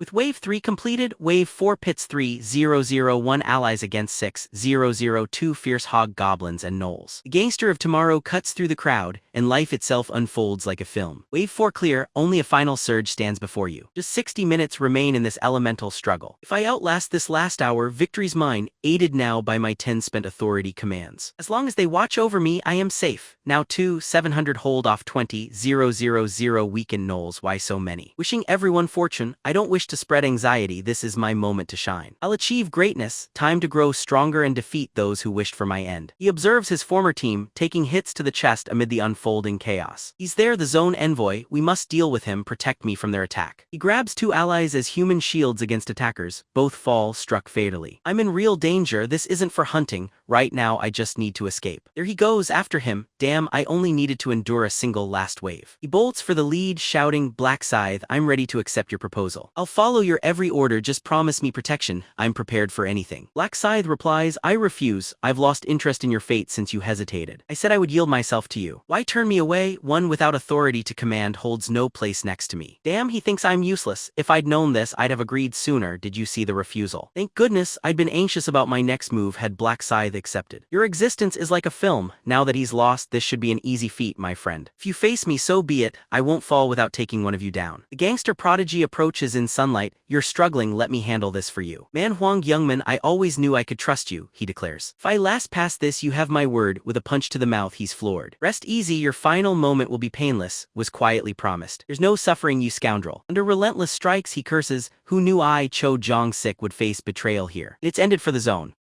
The representative, whose tale was like a documentary, has met his end. Authority now transfers to the one who struck the final blow, the player. Yan steps up as the new representative, marking the end of it all now. Now I've become the representative and hold the throne as ruler. You hold the role of representative, granting you all the temporary authority. At last I can trouble scene as I wish, and it's bound to be enjoyable. Stay calm and approach, and I'll put your granted power to good use. Don't resent me too much, such is the fate of a leader who only avoids action. Did anyone notice how I took him down? He was no match. Yes, it worked out. His hands still bear blood, he fought barehanded, his presence gives me a fright. How heartless to truly betray him. Why is everyone silent? Didn't he once back that gangster? It seems betrayal was his intent all along. Strange, he's now leader, let's deal with him. He admits they're after me now, but I'm not alone. Black Scythe, what did you witness? Note, I hold Zone's authority, so your offer of life record stands as a fact. I accept, I'll obey your orders completely if you'll give me your protection. Jong-sik lost his command and was cast aside, so are you choosing the same path? Your demeanor leaves much to be desired, and I find it difficult to like. Maybe if you begged on your knees I'd reconsider, but excuse me, did you not hear me? I've received 10 commands, but you misunderstand. The encounter here is your own fate. Looking puzzled, he stays quiet. Seeking protection, you must kneel and ask. He's already turning away. I'll follow all your commands, so please accept me as your devoted subordinate, Psy. The protagonist intimidates him completely. Witnessing this moment repeatedly, I find it nearly unsettling. Still, Yammon retains usefulness right now, unlike Jang-sik. Fine, I've taken your offer, no more thanks, it's enough, so stop acting desperate. Sorry, he steps forward. The group pauses. What just happened here? The Black Scythe will provide protection for Imon now. That's absurd. Will we have to face him? Did you witness his skill in fighting? No way, he took out hundreds of creatures alone. How can we hope to beat someone like him? The protagonist said, you have a choice. Surrender the zone leader and handle monsters, or I'll eliminate you myself. My advice is to take the first choice, but if you want the second, fine, I'll see any threats to me as inhuman. Your group drops their weapons, daggers falling. Me too and Yammon step back amazed. Everyone surrenders with just a few remarks from Stay, worried as a foe but relieved as his ally. The protagonist says, the end will arrive shortly now. We could easily surpass the 5th wave, though finishing like this feels unfulfilling. Yammon, all right, Black Scythe, as agreed, I'll follow your command. What do you need? Just say it and I'll handle it. Use your 10 commands as leader to shatter the relic. What the relic? If the relic breaks, you'll remember the angel says severe punishment follows if it goes unguarded. Why hesitate? If I spend all my commands, I can't bind Scythe as my servant. Can I ask why? Never mind, I'll just do it now. Can I use 9 authority commands instead? I won't ask twice. If not, choose your fate. Fine, I'll do it. I will also pick the 10 people you'll command. Simsing Joe, Small Pepper, hands off. Command those 10 I named. Destroy the relic now. Wait, that covers every single one of my friends, came the protest. Why this order? Their eyes met. Sorry everyone, but that's what Black Scythe commanded. I hope you all will understand the circumstances. They proceed. Don't touch me, Sim. Small Pepper, 10 names receive the order to destroy the relic. System notification pops up. Relic is under assault, and already those 10 wreck it. Why'd you do that? Stop, we'll soon be penalized. Please don't break it, but the group still wrecks it and moves on. It's over, the relic has been completely destroyed. You failed the core mission. In 30 minutes the divine invested will appear. The group punishment agent, who is it? We must endure until it vanishes, must be a boss. A secret side mission in round 3, survive 30 minutes against the divine agent for a 3,000 gold prize. They pause, noting that while they've only earned 2,000 gold so far, this 3,000 gold quest could finally be worth it. Indeed, with a reward greater than the 5th wave, that's why Yongan broke the relic. Attackers have been exposed. 10 players who struck the relic will be penalized and lose 50% of their stats forever. They hesitate, confused about their penalty since they only followed orders. Why men, that's cruel, they whisper. I didn't anticipate this penalty after the zone fell. Even you will be punished, left with every stat permanently diminished. He speaks, frustrated. This is nonsensical, while the protagonist observes. Permanent stat loss destroys your chance at survival, but I must prepare now to meet the punishment agent. Time for buying. Let's grab something like Assassin's Hullet and Agility boots to equip myself. Even the most basic boots are better than nothing in this hazard. Now, I just add an item and an energy stone to merge them together. Combination complete. My skeletal necklace gets a bonus to all stats. I could place energy stones in each piece of my equipment for a power boost. Successful merge, my armor now gains bonus defense and damage reduction. Merge complete with extra strength, even low-level stones provide unique advantages. Is it starting now? My nerves are getting to me. We need to endure only 30 minutes, just keep running and we'll survive together. I hesitate knowing it's hard to escape. Last time only 500 of 700 survived here, survival's tough. The punishment agent typically requires 5 level 40s to beat, but with my new burial title the reward could be immense. Here's that title, the first assassin of angels. This title doubles my stats versus divine types and the punishment agent is just that, a mighty angel appears. Is that the agent? Maybe it's easy, perhaps just dodging attacks will do. How unbelievable. My fears were for naught when the beast lifts its staff and stamps, a protective bubble forms. The divine messenger conjures a restriction field, a barrier I cannot breach. You cannot leave unless the spellcaster relents. Someone mutters, indeed we are trapped. We're caged now and the field halves everyone's abilities within its bounds. Chaos erupts as people panic, demanding freedom, and I count 300 souls ensnared. Regretfully, I know there's no hope. Once more the angel strikes its staff down. This ordeal repeats and I avert my eyes, unable to witness what comes next. Barrage of blades rains down, impaling all it meets without mercy.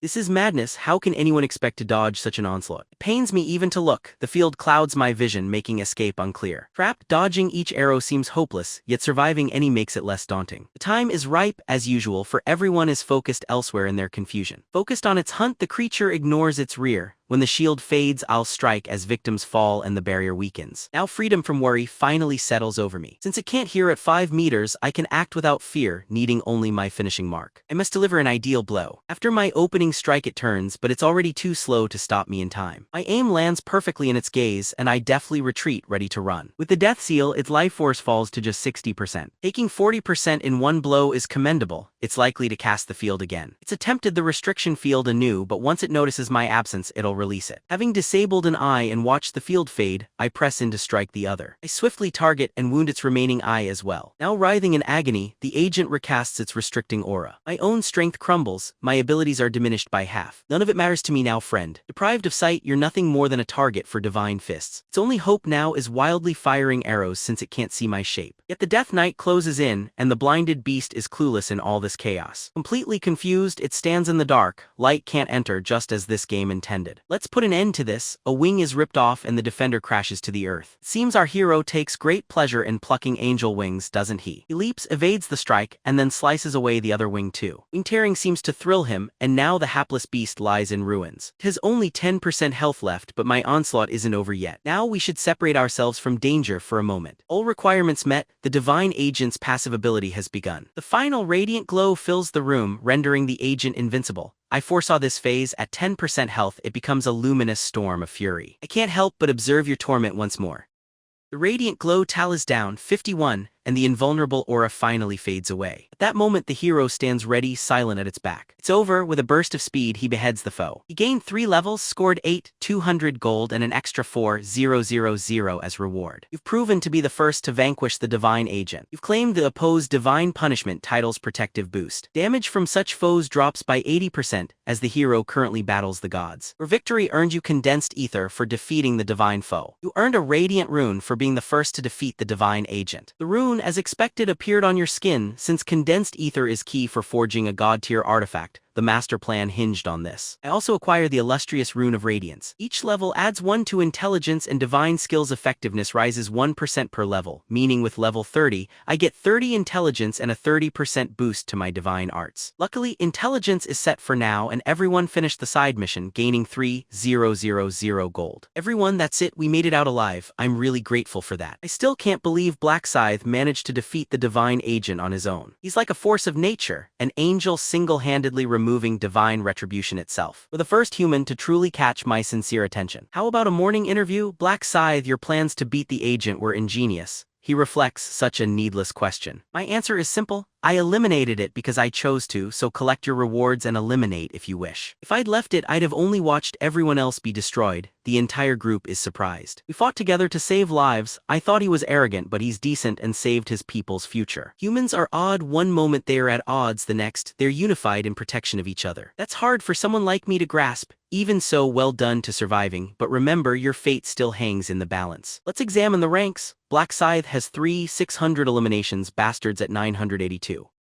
Celestial Demon stands at 963, all these are tallied across every zone. Here in your zone, SK45, Black Scythe leads, Sang Shield is second with 687, CR Ren is third while the Bodyguard follows closely. I never even saw her during the fight. Black Scythe toppled 600, while next place was not even close at 1000, level 30 strength is wild. Does he have secret help, wonders the protagonist. True, I have experience bonus, perhaps that's only for zone leaders. Either way, rank 1 gets extra rewards in all zones. Congratulations, you reached the top spot in your current zone. As first in your area, you earned a voucher to pick a mid-grade ring as a prize. You've gained a ring, now please choose your preferred intermediate attribute. Your options: Wind Ring, Magic Ring, or Resistance Ring. While it appears underwhelming, this choice holds the greatest significance. I'll go with the Resistance Ring. It offers +4 luck and 35% resistance to status ailments. Even strength can't save you under control effects. Besides, stats can further increase effect resistance, so acquiring it early has big benefits. Next, choose a special reward and get 50% stat boost for round 4. 4000 gold or info. As expected, there's no more experience bonus. From round 4, it's not about monsters, so I'll pick Gold Angel. Now humans, you may celebrate, but have you checked the recent messages? Rank 1225 is where the cutoff falls. Hold on, wait up everyone. The system seems to have miscalculated. Please check again. I've defeated countless monsters to rank this low. Why are failures allowed to complain? If you can't remain ranked, you'll be erased, and so round 3 ends. So Urine opens her eyes in bed. I have returned. Thankfully, I survived the 3rd stage and even received the fairy summoning class as my reward. Just look at this extraordinary fairy by my side. The fairies guarded me like shields, while my bodyguard created diversions for all. Thanks to their help, I cleared the 3rd round safely. I can barely believe it myself. I'm now ranked 3rd with this energy stone as my reward. I wonder if the protagonist will enjoy it or the Black Scythe will approve.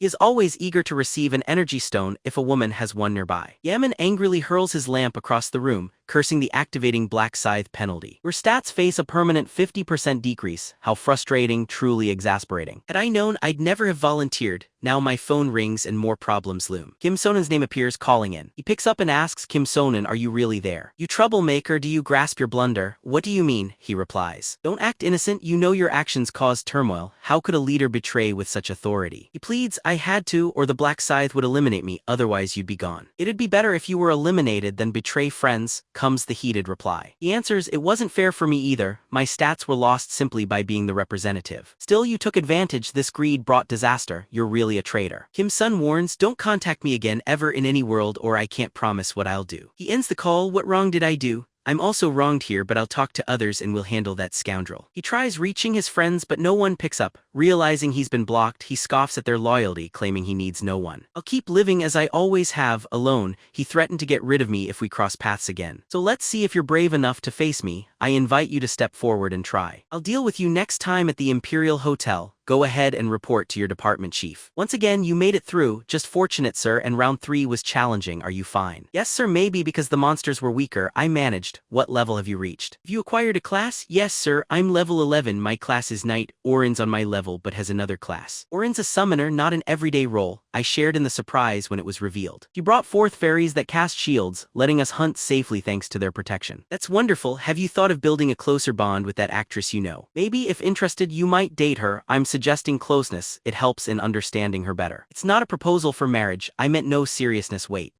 You expect me to try and date her?" "Ma'am, it's only a joke. Haven't seen that look in some time." "Don't worry, you are under no obligation. It's not worth the hassle anyway." "I see. Still, it feels like CRN dislikes me, and sometimes I view myself as timid, awkward, and unworthy." "How could that be? You're dependable, and for now, she remains formal with me." She sticks to calling me Mr. Bodyguard. "Anyway, what's your urgent message, and why start with an apology?" "Was it because I couldn't complete the mission you requested? I couldn't aid Black Scythe any further. May I explain? Surely you had your reasons." "Indeed, what took place was..." Later he shared every detail and confirmed the divine agent's great power. "Did Black Scythe get defeated?" "Yes, sir, alone and decisively. It felt like victory was already his plan and he hardly needed help. Clearly his abilities are astounding, more than I'd dreamt. Now I feel small despite my own skills from the Black Knight's rune. I'd like to meet you one day. You must have had your reasons, so I won't hold it against you." "My apologies, sir. Let's move on. What news do you have on those bandits you were tracking?" "The primary individual is known as Wang Imon. Assuming this name isn't an alias, and considering he's a Sioux local in his 20s, how many could fit? Do we know their whereabouts?" "The agency detective said finding all their addresses could take a month, meaning we might not locate him till after round 4. "That's true, but there's no real reason to haste right now. We're able to delay, so how much gold have you gathered? About 10,000 pieces so far. You're already halfway. The store holds the tracking skill. Get it all when you reach 20,000, right? I forgot to mention, last month a shareholder acquired a significant stake in your company. Which company are you referring to? My Celestial Demon Consultancy, the one currently in your sights. Exactly how much did they purchase? Don't be startled, sir. They acquired 31% in total. Yes, a single buyer. Indeed, 31%. Even the display left me doubting my eyes at first. Hold on, the Celestial Demon Consultancy's value is 900 billion won, so for 31%, that's a 280 billion won purchase.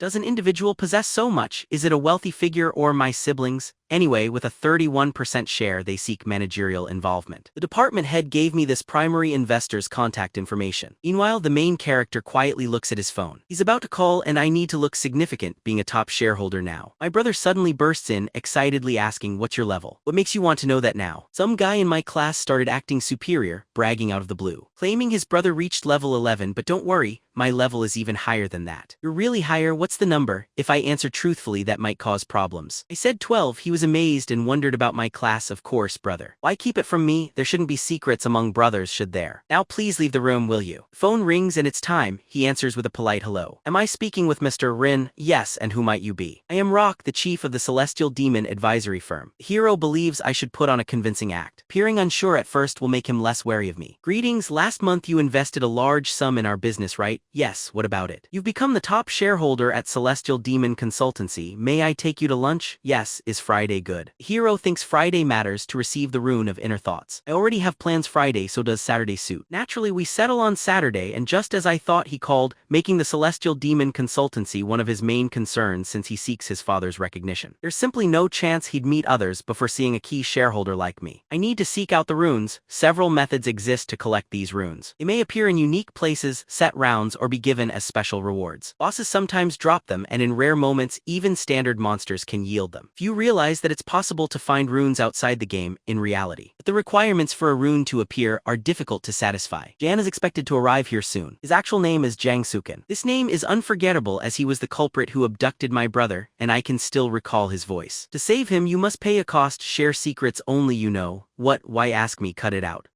You return to the past, I know about it. Surprised, aren't you, that I figured it out? I possess the Rune of Inner Thoughts and peered at your brother and know what's on your mind. Seeking my vendetta against him since my 11th return, I now feel no emotion for it. My goal is just to retrieve the rune before the man arrives with another today. He drops the girls on the ground, warning softly, I'll help but stay silent again, understood. With desperation she begs, please, please let me go. He asks, is that all? After your release, try saying you have a child or can offer some money. I can't stand this level of complaining, truly. Why do you keep saying sorry so much? Is this about the way I looked at you before? If so, I'm genuinely apologetic for it. Why behave that way and then apologize? Honestly, I felt terrible after that, especially 2 nights ago. Today, I want to find someone to help ease my troubles. A lovely figure, but where's she going? He follows after and enters. Ouch, my head, and I hit my eye. I can't tell who you are, my vision's blocked. I'm unsure what happened inside, yet he emerges carrying her, completely limp. The rush from these wild acts is exhilarating. Life was dull until the Rune of Luminescence let me shine brightly, dazzling rivals. Truly, this rune is ideal for stirring up excitement. He walks into the store. Welcome, I say. She's really enchanting, don't you agree? Could I have an iced Americano? He asks. Sure, I reply, that'll be 5-1. Are you working part-time now? I visit often but don't remember seeing you here before. Oh, you're one of our frequent visitors then. I hadn't realized that all the old part-timers have gone, as times really are changing rapidly. It makes sense with such a harsh world who would keep a little job like this for long. Are you the owner? Yes. How old are you? So young. I'm 32, not a player. Luckily no, she said. Could I have your number? You're truly charming and I find myself drawn to you. What's going on? Are you upset about something? Why are you looking at me that way? Does my face bother you that much? Are these scars on my face making you troubled or perhaps even a bit afraid? That feels truly awful. I won't touch this dreadful coffee. I want a refund now, as he grabs my money back, belittling me.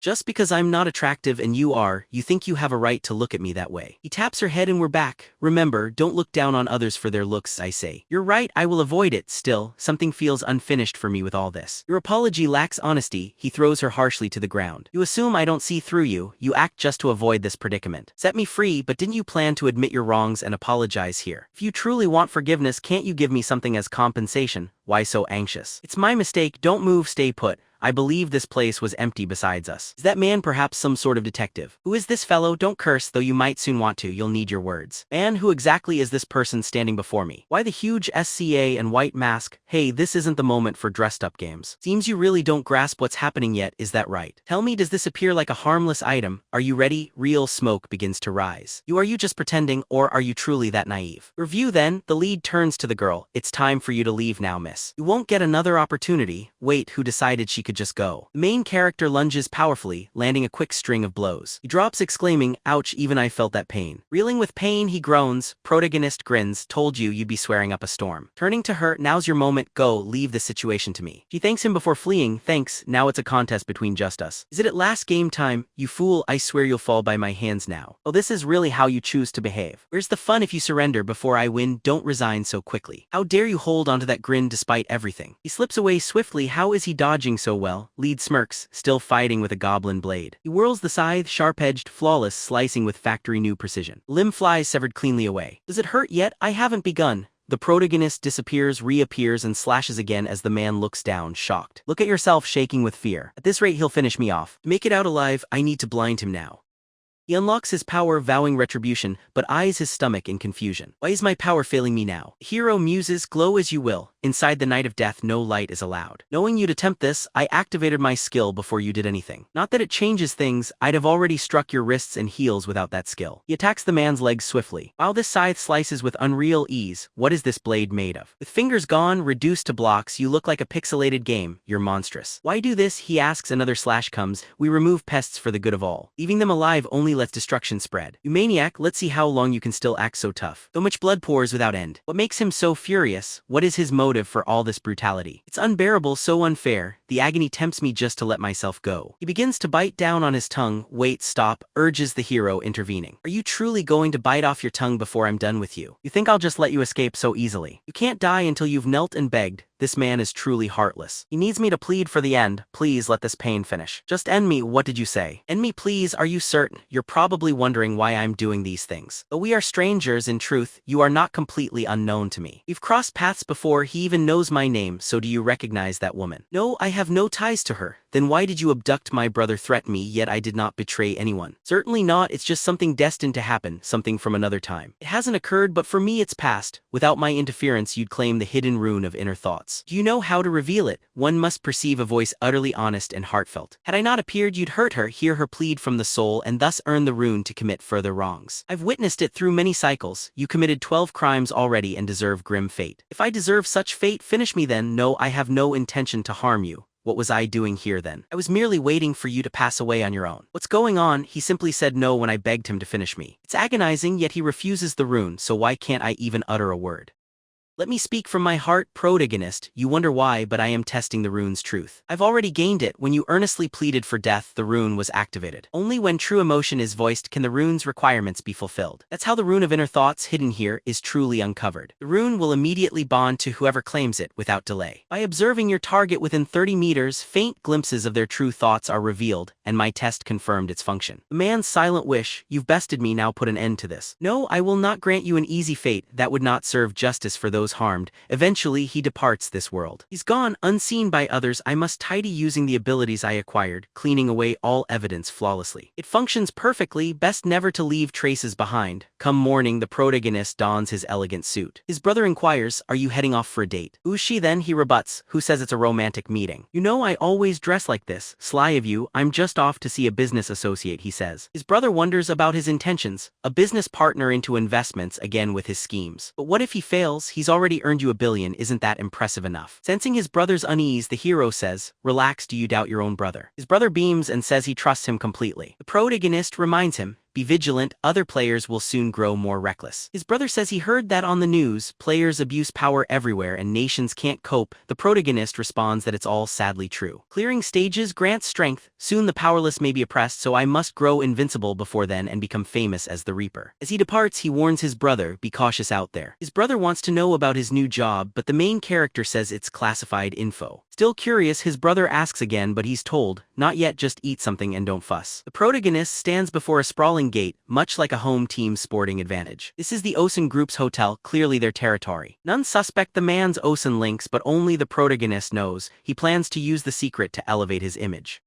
Yet for now, he has to feign innocence and act entirely uninformed. Casually approaching reception, he announces he's here for a scheduled meeting. At the counter, she checks and asks if he seeks a meeting with the Heavenly Demon's chairman. He answers yes, that's correct over there. She assures him he'll be seen momentarily. He maintains an awkward, unmatched composure. He needs to appear nervous and keep surveying the place as though everything is unfamiliar. He's dazzled by the grandeur until suddenly someone asks if he's Mr. Ryo. It's happening now. Seeing Ryo, the man recognizes him immediately. He says, yes, I'm the one who brought those rice cakes to Soren. The man offers his sincere apologies for earlier rudeness. He thinks in disbelief. He's not yet 20, but handled 280 billion. There's something strange. The protagonist notes the other's suspicion but realizes it's natural, given his young age and fortune. You're all schemers. He remarks, we don't know each other and I never thought the president lived nearby. The other insists, no, you misunderstand me. He claims he's not the president, but the protagonist is merely playing along knowingly. Introducing himself as On Sang Shield, the department head, he notes the president will join them soon. Let's head inside and wait, he suggests. The protagonist sits calmly while he shuts the door. He then lifts the receiver and calls the president on the phone. He reports, President, I saw him in person. Impossible, he looks far too young. No way he invested that much on his own. Someone must back him, so act with care. The protagonist immediately notices everything. His approach wasn't random. This man reported to someone else and the precise president wouldn't just be late. And so he arrives declaring, I am Megink, president of Celestial Demon Consultancy. He warmly greets, glad to meet you, I'm Ryo Min. Inviting the main character to sit, he asks the department head to settle beside him as well. The protagonist finds it peculiar that he included Sayang Shiel without consulting him first. Clearly there's an underlying scheme at play. Gayam Rock proposes dining beforehand, announcing he's prepared Korean cuisine, hoping they'd enjoy it. In Korea, serving Korean dishes isn't anything special. Nevertheless, the protagonist keeps pretending.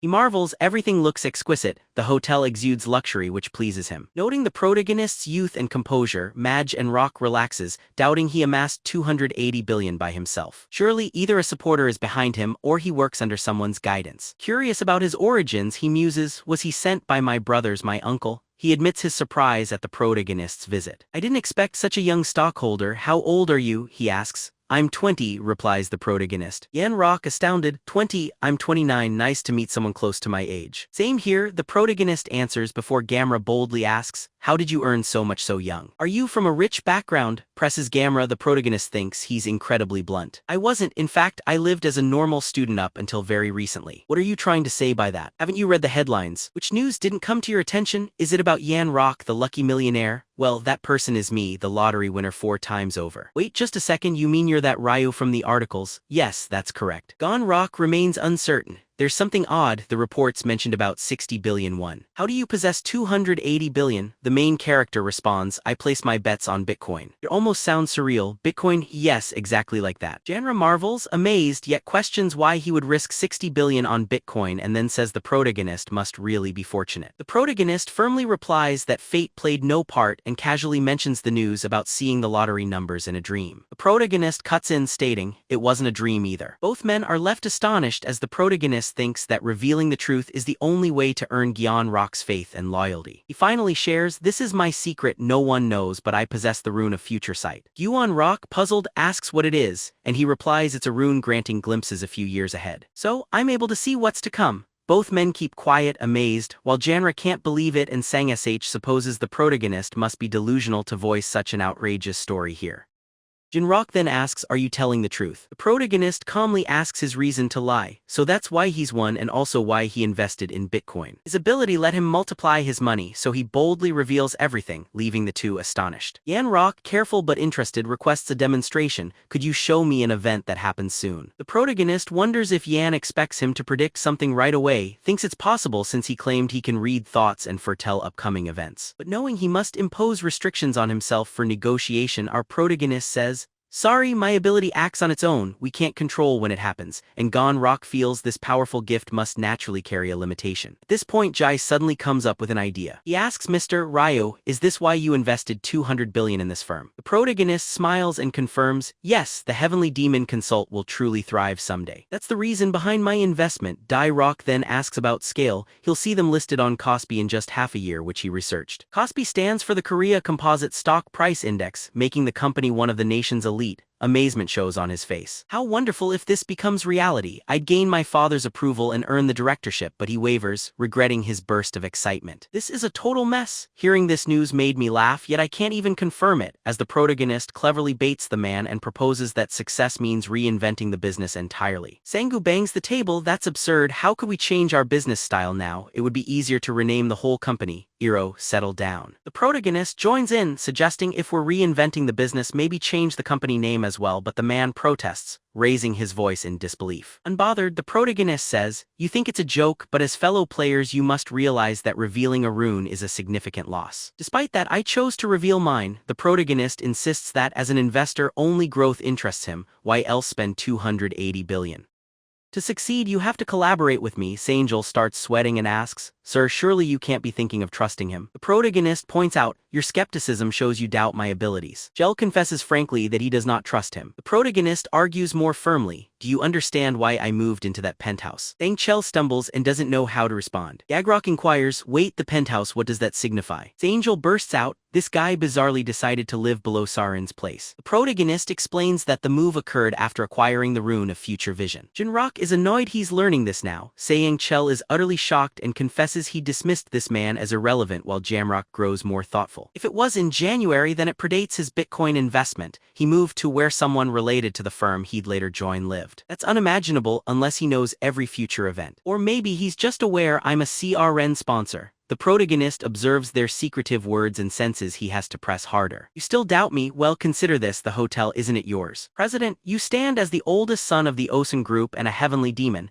This secret business solely exists to win your father's recognition. Isn't that the truth? Sangshu rises in anger, demanding who sent the protagonist. Once again, Giant Rock calms him, saying, you're correct, although these things are common knowledge among my circle. Truthfully, Mr. Ran, you seem exceedingly questionable. You appear like a plant from a rival and now request my trust along with altering our direction. You know my reply already, all this appears ridiculous, even though I want to trust your rune of future vision. Anyone would wish for such an asset for their company, but accepting this as true is difficult. Mr. Armin, gratitude for your support, yet you'll need to unite all investors and persuade them. Could it be that our protagonist failed to sway the investors to his side? As the man tried to rise, the protagonist urged, wait, stay seated, and the man obeyed. The question arises, do you have more to share? The protagonist doubts if this path is right. He offers, what if I share vital information about the fourth round with you all? Suddenly interested, the man exclaims with surprise, you possess knowledge of the fourth round. The protagonist explains he possesses foreknowledge thanks to the rune and knows coming tragedy. That sort of insight should suffice as proof for now. Elsewhere, Saying Shiel apologizes to Guan Rock, who replies, don't worry, your concern mattered. Angel adds, wanting to mention suspicion arises about Mr. Ryu's intentions. If his foresight is truly real, why seek to be a member of our team? He could solve things alone, as Jin Rock apparently cares only about expanding profits. Daniel voices skepticism. But for what purpose, with 280 billion making work unnecessary? Gu answers, it's just human nature sometimes. Greed can never be satisfied, but Saying Shiel remains wary, yet Androck states, his sight benefits us. Consider our potential when future information guides every decision we take. As the company grows, our abilities will surely advance along with it. Despite SLE's skepticism, Amrock replies, if he's no prophet, we'll simply wait and observe. Though the protagonist delivered details, we're spared spoilers for now. Walking outside, he knows their belief will be certain after round 4 ends. He chose to keep secrets of certain missions and strategies for ascending to the summit. Yet we learn he revealed the fourth task is player conflict, not monsters at all. Constant vigilance is required now, never become complacent, not even briefly. With those words, he's sure that soon trust will shift and they'll seek to keep him safe. Having a prophet with you far outweighs risking him helping the opposition. The main character checks his phone and wonders, now that I've become prophet, must I keep this act forever? He ponders calling someone, hesitant, starting with his waifu whom he hasn't seen in a while and he misses her presence. She stands by as traffic flows until a stylish car halts and she wonders why someone stopped here. It turns out to be her father's ride, and he invites her to join him for a drive. He says, come along, partner. As she approaches in confusion, she asks what's this all about. She wonders, is this your car, love? He says, hop in and let me give you a spin. She simply agrees, and together they rush down the road at high speed. Surprised, she says it's her very first experience riding in a car like this. He says it's also his initial time, he's never owned a vehicle of such value. She asks what it costs and he says, 900 million, not much, causing her to ask for clarification. He states you could build stores for that and reveals that's small beside his lottery winnings. She recalls, yes, that's right, he won a colossal 60 billion in the lottery. Our worlds feel so distinct now, and isn't this outing much like a date? He happily confirms it is, and as she grows timid, he confesses he must admit something, increasing her nerves. He reassures her, explaining his news is not as strange as she thinks. She becomes even more anxious and ready to flee but agrees with a nervous, fine then, tell me. Curious, she demands his confession. He begins asking if she remembers. He retracts his story of the numbers appearing in a dream, saying it was untrue. He explains he received the rune of future sight which lets him glimpse fate, matching his prophet class. She marvels that his class is uncommon, and feelings of joy arise as she thanks him for confiding. He remarks that since she shared her class, he felt it only just to do the same. She responds that though she hadn't explained her power, now she'll reveal it since he shared his. The rune she obtained is the rune of protection, keeping her guarded. It forms a layer of shield for each 10 people within 10 meters, so 5 people means 5 shields. It suits a support role, this way she can enjoy up to 10 protective barriers at once. She feels lighter sharing this, yet wonders, why mention it now? The lead admits he needed honesty or she'd doubt what he'd soon reveal. Puzzled, she asks what he means, learning of the 4th mission and his warning to be cautious. She must remain extremely vigilant among the nearby competitors. Her excitement bursts forth, wow, he trusted me before anyone else. Does this mean I hold a special place within his heart? You want a spot in his heart? She sighs. Eon says that would be wonderful. Seriously, back home our boy. He wonders, she likes me? I never realized, no wonder she's always so considerate to him. This shocks him, yet it's handy if she becomes a reliable ally. He'll also accept those prophecies more willingly now. Protagonist always plotting and striving, truly as if life were at stake. His day continues swiftly after rest, and suddenly it's April 31st, 1155. Before entering the other realm, he acquires the day's epic prize, shadow gloves. These hand coverings are cloaked in shadow and vanish when darkness falls. Weapons in hand turn ghostly, offering the thrill of half invisibility. His claim proves true, thanks to the Knight of Death power the weapon now vanishes too, his might grows ever more astonishing. His brother appears, it's time, are you ready? Our hero responds, I'll learn once I'm there. You call yourself a prophet, but do you foresee the 4th round's events? He replies knowing fate differs from acting on it. His brother insists he must survive above all. Don't stir up trouble now, are you out to rattle me? Farewell, the 4th round means mortal peril. Wretched fellow is back, disheveled, cursed forever to have only half his previous strength. He once wagered everything, including respect, but this round strips him of all command. Though with these limits, how will he hope to win? He's uneasy and wary, anxious all friends may betray him, yet mostly he wonders what this place truly is. What sort of trial occurs in a space that's empty and barren? They're like experiment subjects enclosed within a box, and he's already staring our hero down. Observe him, a familiar face shadowed by suspicion, quick to act against Retribution's enforcer for the protagonist's questionable alliance in destroying the relic. He muses inwardly, if I held real power he'd be gone by now, but for now he's powerless to act. Survival demands he play a dangerous game, and now, the trial by fire begins. With a strained grin he speaks, so Black Reaper, does our previous deal still hold? The protagonist responds, what deal? If I act as your right hand, your job is simply to shield me. Interrupting, the protagonist bluntly says he no longer requires a subordinate, leaving the man dumbfounded. What? Why when you've lost your command? He presses further, what use is a powerless delegate when your authority has faded and players moved on? Now you're only a visible mark, nothing but a clear target, and the weight of others' gazes unsettles him. Yet the protagonist calmly reassures him not to dwell too much on this concern. Truthfully, all present are targets and likely only a scarce few would actually challenge him. Really, you think I'm safe? He wonders as the hero explains, being a regional leader isn't always advantageous. Given the danger and relentless pursuit, the position is more burden than benefit, so the man mutters about ridding himself of this role. Now she arrives, grace radiant, commanding presence set to highest pure charm. Displeased and hesitant, he never liked this, yet she moves right toward our protagonist. Hello, Black Reaper, she greets him softly. Sanel calls out, hey, Sangu Shield, do you recall us? To which the hero affirms, absolutely. Sangu proceeds, you rescued us from his trouble. We want to thank you again, Sangu says, and the accused bristles, me, a troublemaker. Take it easy, says the hero kindly, adding gratitude isn't needed, but suddenly old ties are neatly cut away. Sanel notes the president of their guild sends his regards in thanks as well. Interrupting once more, the hero shrugs off mention of such thanks, but Sue offers a small present as a token of gratitude. Please accept it, she insists, and the protagonist is taken aback by the gift. Unexpected yet again, she murmurs, simple thanks doesn't suffice, please just accept this token. His opportunistic streak emerges, and he quickly claims the offer offering. Alright, Arado, I'll gladly take it, as I'd never turn down such a quality item. Gentle blush appears just on the visible upper right part of her cheek. She pauses, uncertain if the protagonist will appreciate or dislike the seemingly worthless stone. Yet this confirms to the protagonist she truly doesn't grasp the worth of the crystal. He reasons she wouldn't give it away if she knew, and the guy nearby ponders having a similar item as the protagonist questions if it's also an energy crystal. The other man reflects, I believe mine was a black and gold strength stone. The protagonist is taken aback. Such an item is incredibly rare, far rarer than a magic crystal and unobtainable right now. Deliberately intrigued, the protagonist questions if possessing such a precious, rare thing is good or bad fortune, while Su-Ain approaches and timidly asks, Scythe, are you speaking of a barrier?